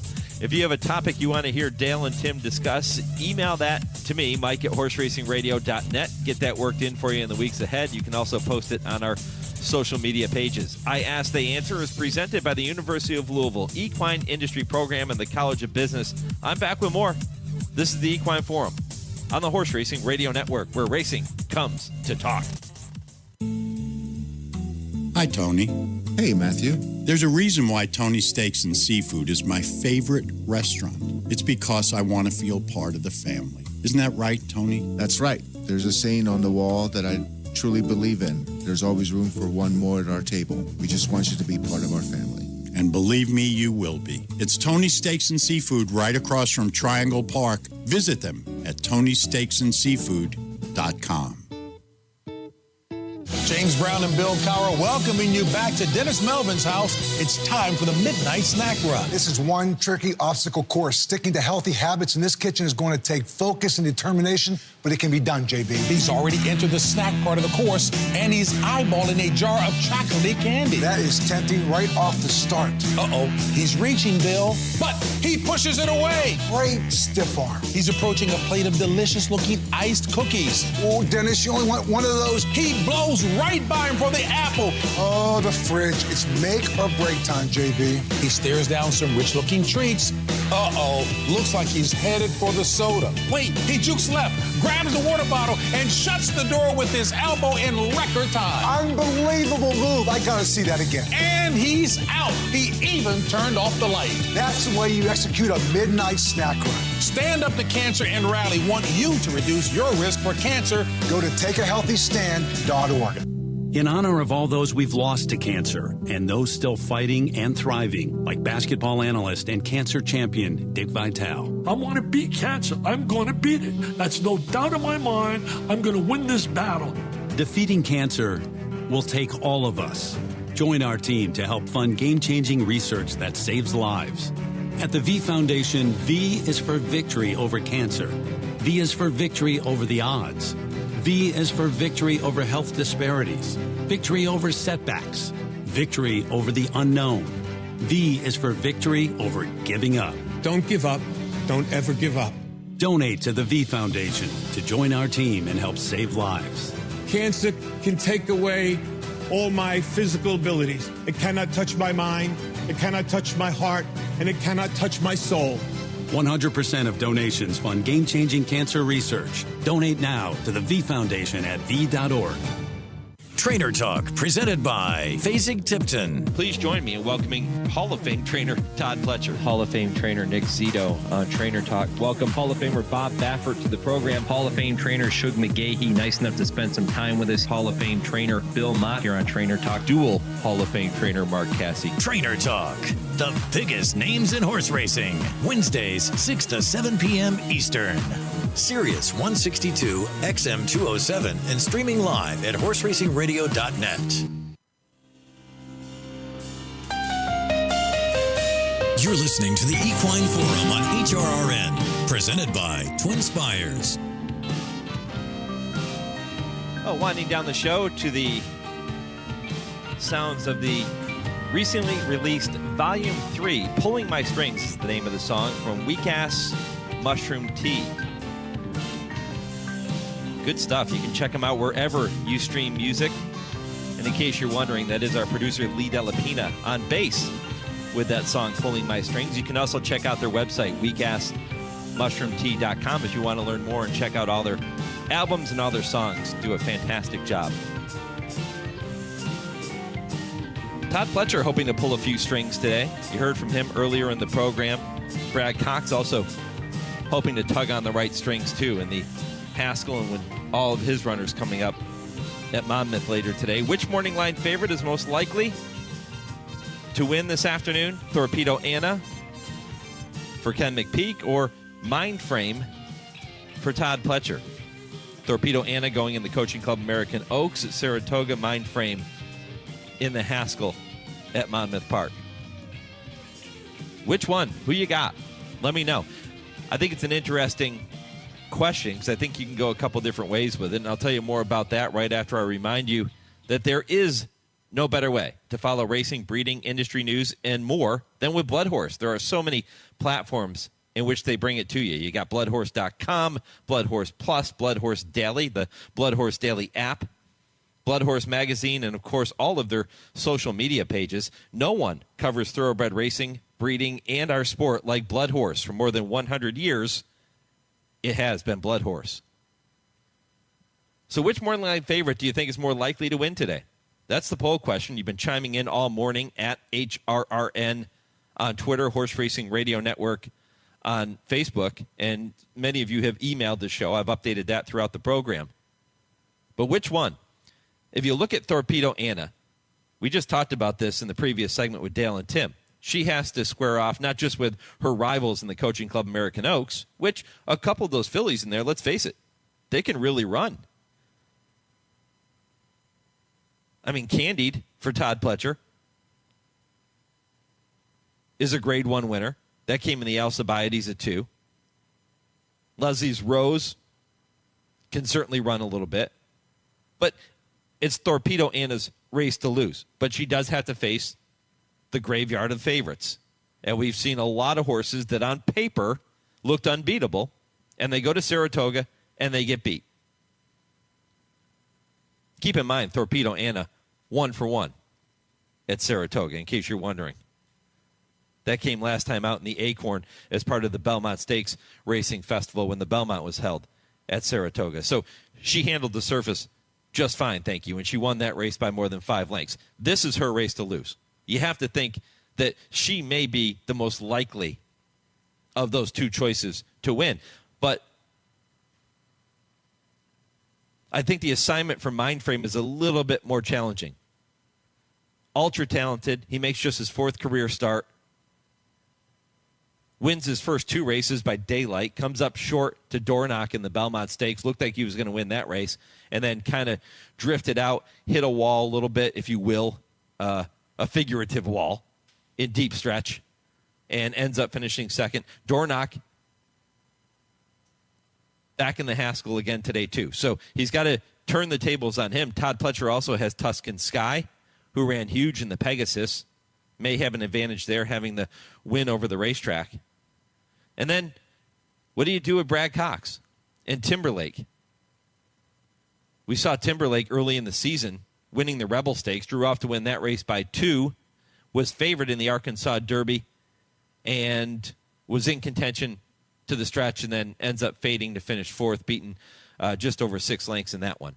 So he's been given a break, skipped the entire Triple Crown, and now training well for his return. And Brad Cox, sensational, getting horses ready to peak in big races and bringing them back off of a layoff. So I think the assignment is more difficult for Mindframe than it is for Torpedo Anna, although there are horses in the Coaching Club American Oaks that can run. And if she's not on her A game, that graveyard of favorites can get you. So let me know which morning line favorite is most likely to win today, Torpedo Anna or Mindframe. You can keep those votes coming as we wind down the program. The other question I threw out to Dale and Tim, which I knew they probably weren't going to like the idea of match races, but when I say would it give a boost to the sport, only from a marketing standpoint, something for tracks to promote, a gimmicky type of promotion. I don't think you'll ever see it, at least not on a major scale with major grade 1 type horses. But something to think about on this Saturday morning as we get ready for a huge weekend of racing. My thanks to all of our guests who have made this show possible here this morning. Told you about Todd Pletcher. You heard Kurt Becker with his Stroll Through Racing History. Joe Kristufek with the TwinSpires Triple Play. Dale and Tim in the previous segment. And, of course, Jeff Bratt from Woodbine previewing their big day. There were so many of others, too. You can go back to the website, check out the podcast, horseracingradio.net, and every podcast platform. My thanks to my producer, Lee Della Pina, in our Lexington studios. To Chauncey for handling all of our social media. I'm Mike Penna. Thanks for listening. Go Steelers.